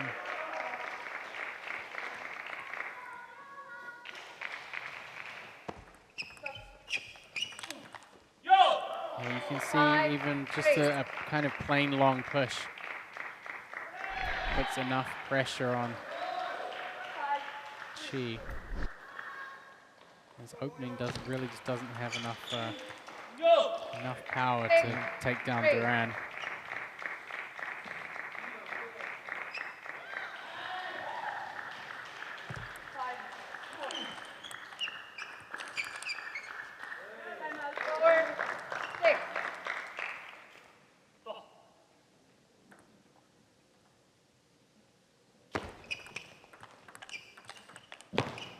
Much better backhand play by Paul Chi. I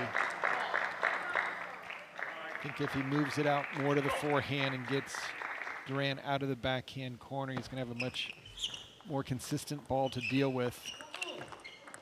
Duran does have a beautiful counterattack on the forehand, but not as nasty as some of those backhand punches.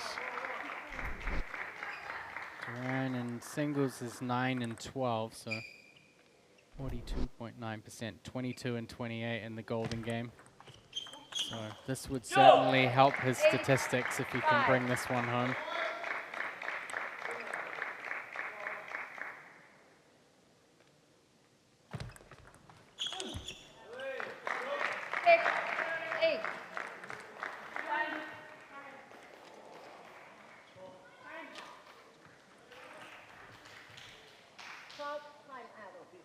So a timeout.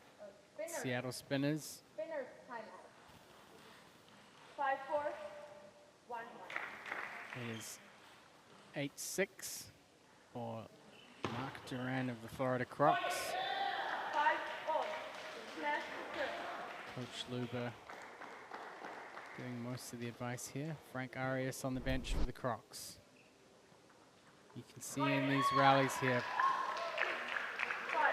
Polchi going pretty steady. Mark Duran kind of has all of the spark and the flame in his attacking game. I mean, the Crocs have traditionally, since day one of MLTT, been very aggressive, been very team-oriented. Ojo, Matilda.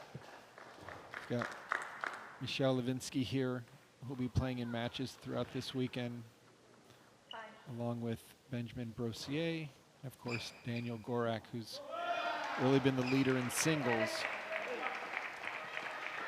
Yeah, I mean, typically the Florida Crocs have tended to excel more in the doubles, and I mean, in the beginning, the Golden Game, they were almost unassailable. And Duran with a big celebration here. Finds his way back. Yeah, what a way to come back into this point after being on the defensive side. Little Hagberg coming in with the big forehand. This time, Paul Chi sends the ball directly down the line. The Florida Crocs in singles right now, 48 and 60. So really not a strong record in the singles.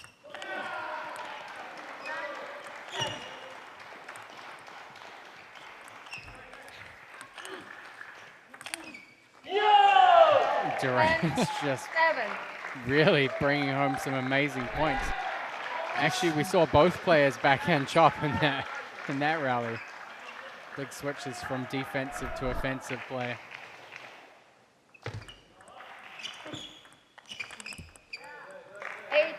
Interestingly enough, neither the Seattle Spinners or the Florida Crocs have a positive singles ratio. The Spinners are at the top of the table on the West Division with 52 and 56 in singles. Florida Crocs second in the East with 48 and 60.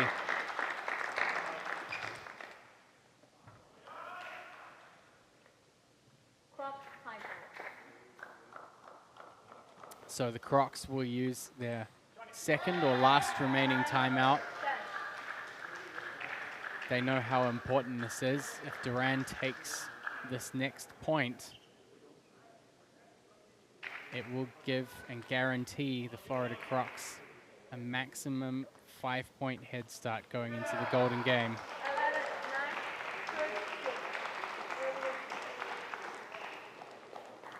The Golden Game, of course, is 1 game to 21. All 5 players are in. They substitute every 4 points.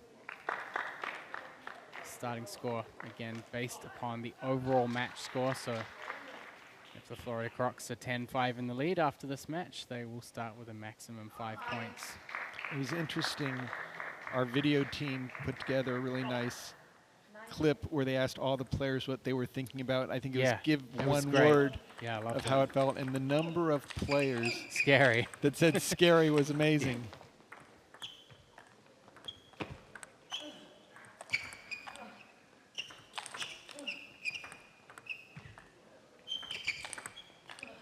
Oh my goodness. Duran with the two-handed backhand, the backhand chop, the snake shot, just everything in there. Like I said, this guy will bring the kitchen sink. Just literally, you name the shot and then the celebration afterwards. You know Duran is going to fight for each and every point, regardless of the score. And what a way to win the end of the game. A fitting celebration. I mean, a few of the points that he played there in game 2 were just unworldly. 11 points to 9. The Crocs, 10-4 here. And if Paul Chi can't do anything to stop Mark Duran here, then the Florida Crocs will not be able to come out on top of this. Or I should say the Seattle Spinners will not be able to come back on top of this team match, And even if they win the golden game. And they're in jeopardy of going down 17-4, which would not be, I mean, I don't anticipate Mark Duran playing any less aggressive in this game. I mean, the East Coast are just dominating Stomping. right now. Almost made that backhand side spin chop block. Paul Chi much more aggressive out of the starting blocks here. I mean, he needs to do something. Got to put everything on the line. And that did actually look like it clipped the edge, so Paul Chi's going to go up 3-0.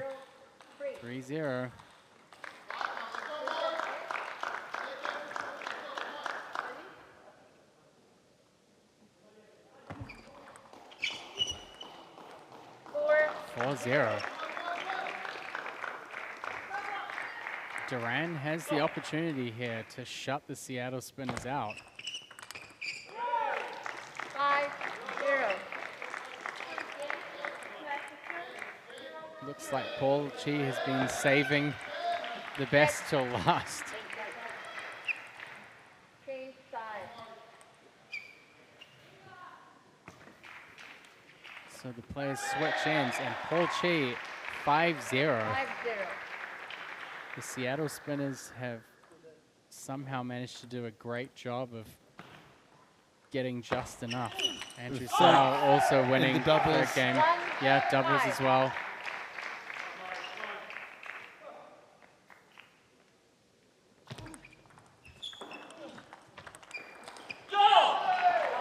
But at the change of ends, it's Mark Duran trying to fight for some momentum back here.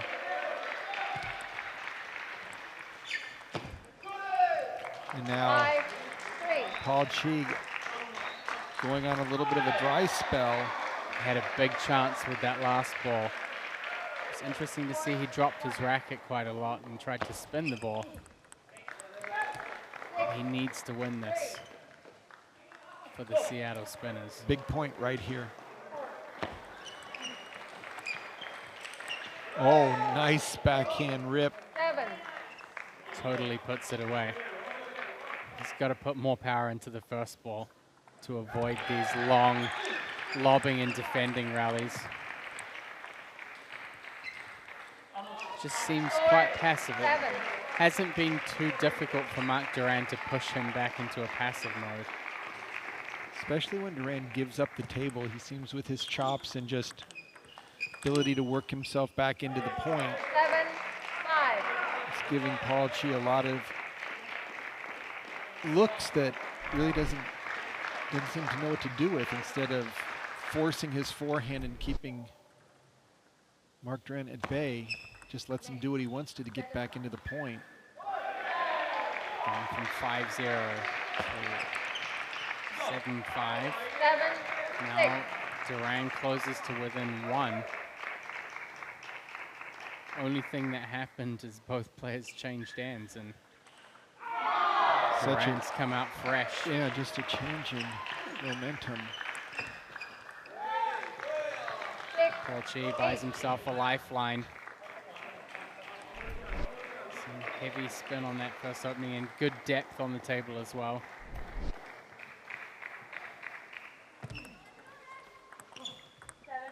It's the third time he's missed the side spin chop block. I mean, Chi's just giving him not much to work with, which is actually a smart strategy for him. 9-7.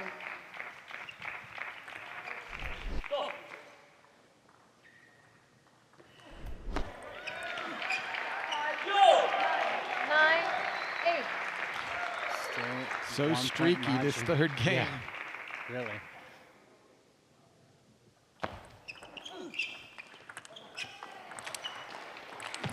And Chi on the attack, 3 forehands. Great balance shift to get that last one into play. really everything was on the line in that point.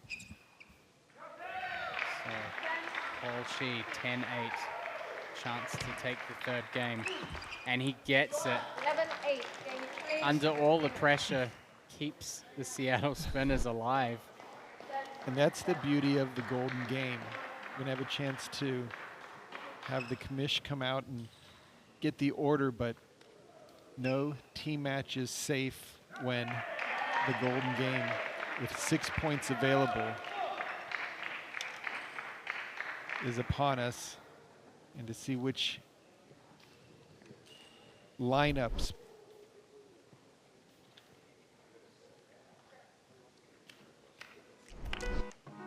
So 5 intense matches, some pretty one-sided duels, starting out with Gorak's impressive shutout of Nikhil Kumar. Hagberg came back for the Seattle Spinners in a really outstanding win over Ojo amongst the two left-handers. The doubles, again, the experienced pair of Gorak and Matilda Ekholm managing to get the advantage, but Seattle Spinners again fought back, just like in this fourth match. Andrew Sal just clutching the last game, and then again here, Paul Chi. The Seattle Spinners have done just enough in these first 5 matches to ensure that they have any chance here in the golden game. And we're going to see right now how the order looks. Okay, we've got Florida Crocs up 10-5. You'll be starting with a 5-point lead. You're first for players.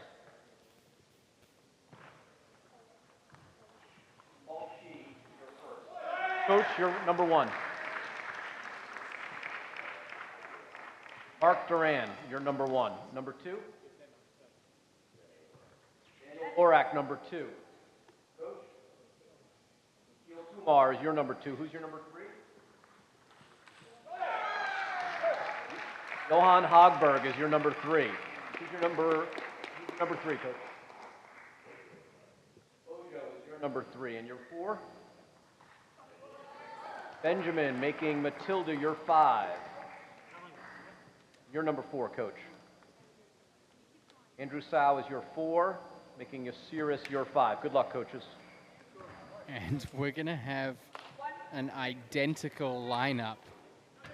Doesn't happen too often. No changes. All of the matchups from the individuals are going to be exactly the same.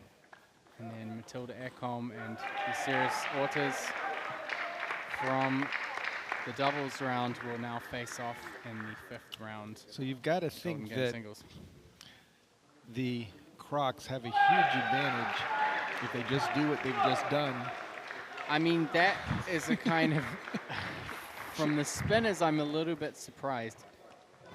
There is, of course, an element of what could they really change? I mean, in terms of the order. I mean, they put out Paul Chi first. Duran comes in. When they come out with Gorak, would you put, you know, what other player could you put against Gorak? It looks like Paul Chi's having, it looks like quite a messy nosebleed out there. I'm not sure. He's just clearing things up before he comes out here.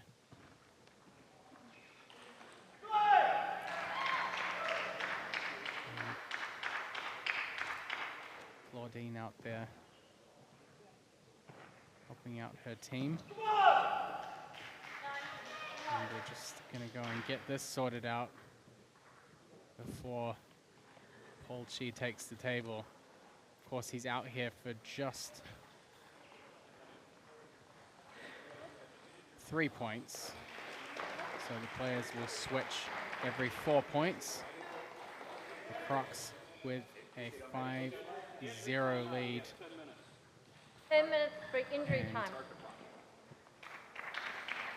Tournament Referee Ed Hogshead asking Hong Yao Jung, umpire, to start the watch. Start the clock. It's 10 minutes injury timeout being used here. It's an interesting injury because I think if he were to go into the court and bleed, they'd give him some more time. Yes. 11-3, second game, smash. So a bit of strategizing here between Nikhil Kumar and Johan Hagberg.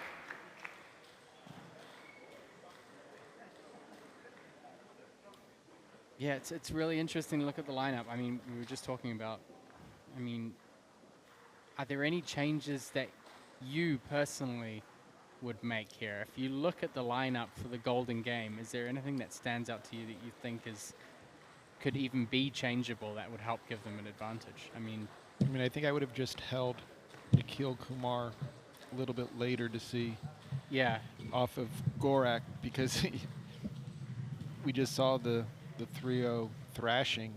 I mean, you'd almost wonder, with Gorak playing that well, maybe you put someone like Andrew Sau or the series against Gorak and see how they go. And then, pull Nikhil down. I think Andrew Sau makes a lot more sense just because you know he has a chance to bomb some forehands and just fight to get those in. And if you put Nikhil against someone like Brosier, he could be pretty disruptive, I think. Yeah, pretty interesting. Or even Mark Duran. I mean, that would have been something where there's a lot of interesting angles coming into it. So on the other table, 7-7 between the Princeton Revolution and the Texas Smash. You know, one of the interesting things, I mean, just going back to the Golden Game, which I'm obsessing over now, when they put out Paul Chi first, you almost wonder if you put Matilda Ekholm out against him and see if she can make an impact. Yeah, and then you're going to have a male against Yasiris, so. Right. And that's the beauty, and I think when Lily Jung played against Tyrese last time in the Bay Area, is that if you can ever get that upper hand with a female playing the male, you know it's going to work in your benefit on the other end of it when your male is playing their female. So 6 minutes left in this injury timeout. David Macbeth playing against Eugenie Persheka. He's up 2-0 as well. Remember, the Princeton Revolution made some good grounds in Chicago on the East Coast matchup. Looks like O'Neill had Macbeth in the Fantasy League. I did not. My Fantasy League lineup right now is in some serious jeopardy because I feel like most of the teams have played already. Well, I haven't even seen who's in my lineup. You'll see, I'm not going to check yet. Everything's pinned on the season. I'm playing the long game. I'm not pulling the Lepler out here and going week by week. I don't even want to look at that at all. Well, hopefully he's following the action and realizing that he's taking a beating by both of us. He can't follow the action. He's on the plane right now, isn't he? Oh, he will be soon. Yeah, he can hit the refresh on the Fantasizer.com website and see the beating he's taking. So still haven't seen Paul Chi yet. It did look like quite a bad nosebleed. Hopefully he's able to kind of stop it from bleeding. It's difficult to, given that he was kind of dealing with that, the fact that he won the last game in that last match is even more impressive. You can take a look at some of those points that he played. I mean, he stayed focused the whole time he played his game. He got his attacks going. It's just that Mark Duran is just, you never know what to expect with the number of two-handed backhands, side spin chop blocks, and punching shots. But Paul really did well the final game. Yeah, just very steady first openings.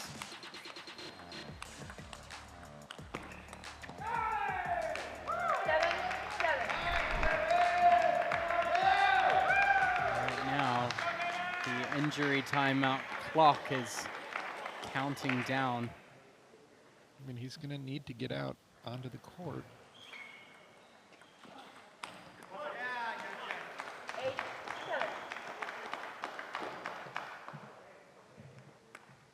3 minutes remaining for Paul Chi.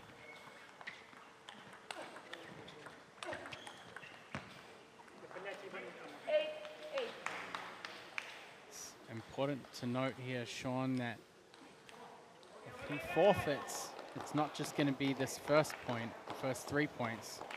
He will actually not be able to play any of the points. So, like you said, he's got to get back down to the court pretty quickly. I mean, even if he's able to kind of clean things up temporarily and get through these first 3. Right, and have a little bit of a breather. Right, exactly. He'll have some time to... It almost seems like laying down flat on your back is the only thing that would help.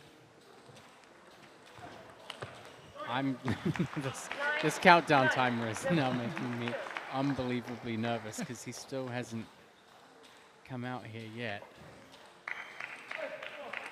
I'm not sure if anyone from the spinners has gone up, and I mean, they can't see the clock. Oh, they can. It's on the big screen. You know what?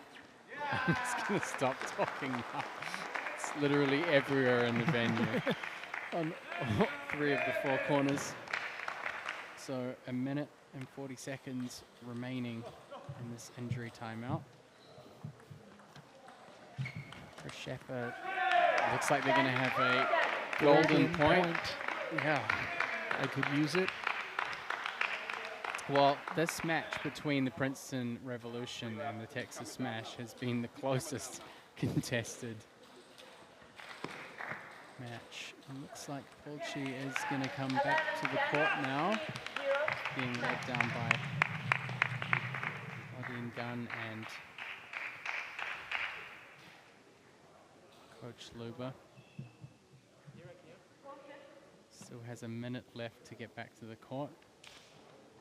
It's like quite a difficult nosebleed to...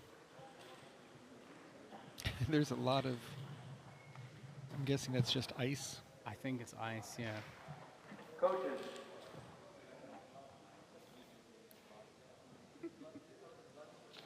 So... Okay, I've got Texas up. While Commissioner Flint Lane tries to get the Golden Game started on table 2. Things are going to get started here on table 1. Polchi getting some support here from his teammates. He's got to be careful that they don't pull what happened in California where you get an injury, giving high 21 fives. points to play. Finish to serve. 0-5. Mike Duran has been out there really keeping on his toes this whole time. Crocs have a 5-point lead here. Golden Game starts. Wow, Duran drops the ball in the net. Daryl Fowl is your 4. Making Emily your 5. 6-1. Alex 10 is your 4. Making Angela your 5. Good luck. Duran 1-7. just getting things sorted here for the Florida Crocs. 7-1 in the lead.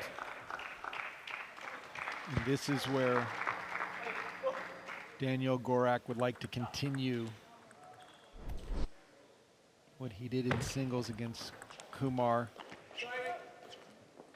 2-7. A quick sorry and a fist pump to the bench from Nikhil Kumar.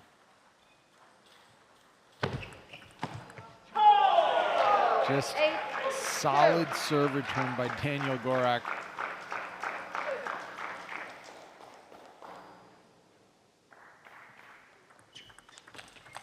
Wow, strong serve return by Nikhil, but Gorak up for the challenge and just returned it with ease. Both teams standing. 2-10.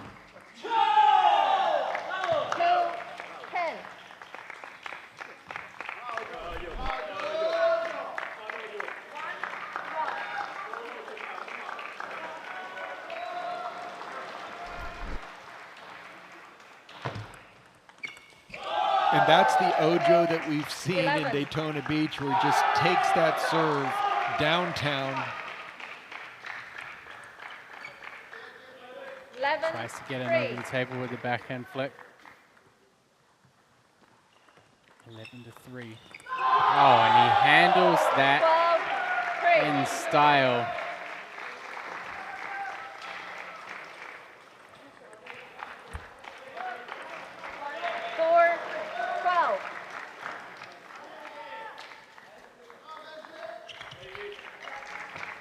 Andrew back out for the spinners. And hopefully Benjamin had a chance to get some fresh air or to throw some cold water on his face.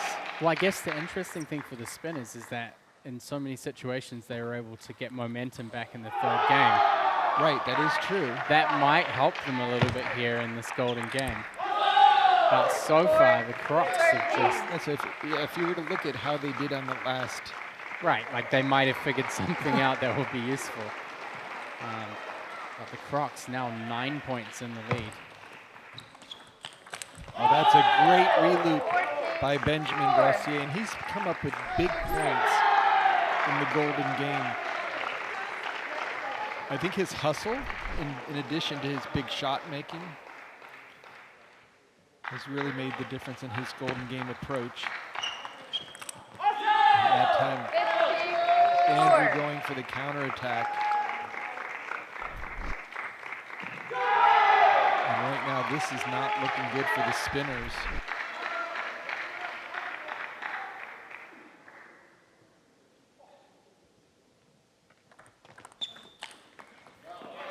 Brosier is going for some Yeah, big he's shots going here. for it. But I mean, at 15-4, you'd be crazy not to. You're not going to just play safe. I think that's kind of a recurring theme in the golden game as well. Like everyone gets super aggressive to try and win these points.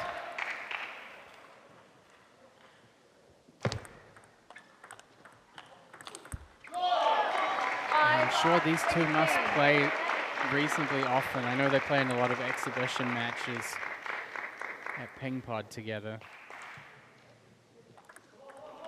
17, Econ, a chance at redemption here. Getting the forehand on the table, as she promised. That is so pretty, that combination right there. With the reverse pendulum, then a spinny backhand opening.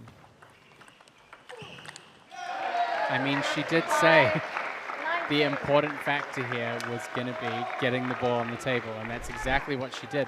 19-5 for the Florida Crocs. Swept. Started with a 5-point lead. They now lead by 14. They're not even going to get a chance to help the fantasy fans get some more points because they got a second go-round. I mean, this is a shellacking. 20-5. Duran drops the ball in the net. Kolchi under pressure. It's not a it's not the guy that wants to be under pressure right now for sure. And Mark Duran gets the job done. And the Florida Crocs. Just a pretty flawless performance here. Not just for the Florida team, but for the East Coast again. And I think the star player really was Daniel Gorak. I mean, out of the blocks.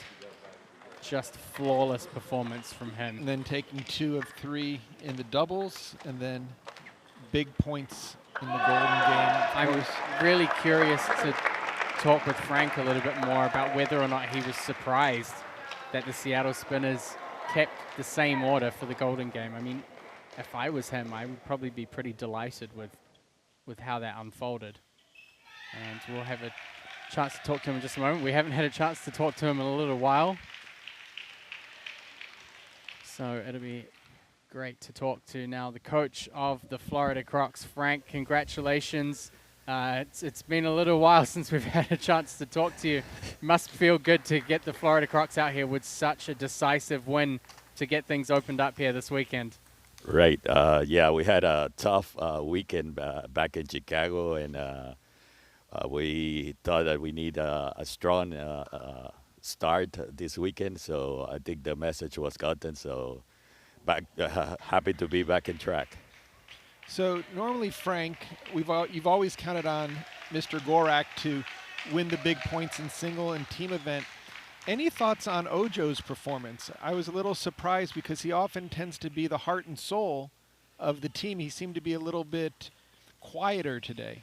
Yeah, no, but he's okay. It's just that he was not feeling comfortable with Johan's serves, but once he got used to it, he was a little bit better. Now, for us, we were a little bit surprised about the order for the Golden game. I mean, in the individual matches, you guys were pretty on top of things. Were you surprised at all by the Seattle Spinners kind of putting in the same order that had, I wouldn't say failed them during the individual matches, but hadn't really done them too many favors? Right. I was thinking there was going to be some changes, but I was really surprised that she got the same order. Well, you must have been happy with the result overall, and congratulations, Frank. The East Coast teams have so far been doing pretty well here, and we'll see how you guys fare the rest of the weekend. All right. Thank you so much, you guys. I think we'll be talking to Mark Duran next down here. Mark, congratulations on some great performances. We were just talking about your last match there. One of the things that has kind of blown us away up here in the commentary box across all your matches in MLTT is just how much stuff you pull out of your pockets. The chops, the two-handed backhands.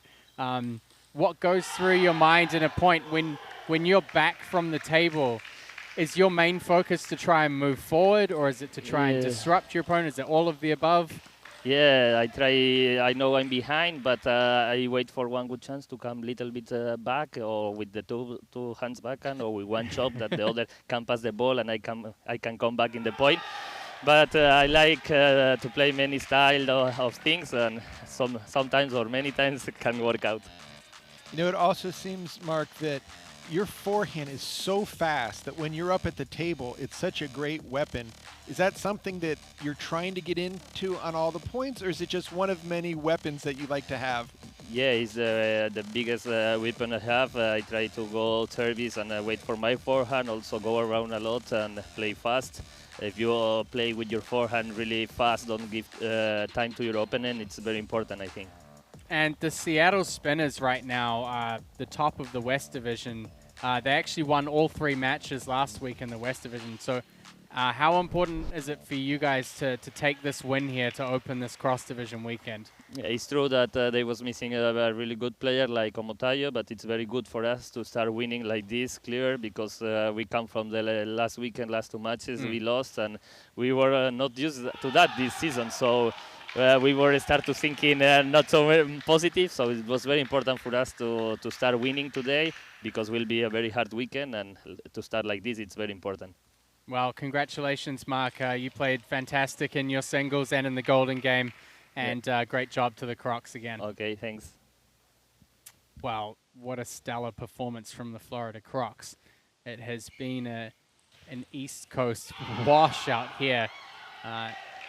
Moves them up a little bit closer. I mean, the Carolina Gold Rush are really heading up here.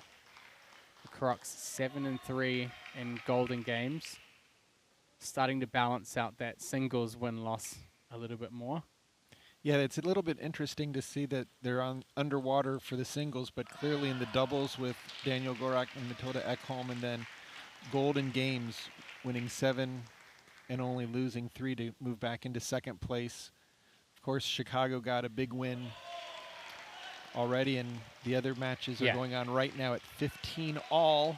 It's going to be so interesting to see whether the East Coast take all of these first 4 matches. But for now, I mean, the Florida Crocs really did some damage. It's the East Coast to bring in the noise.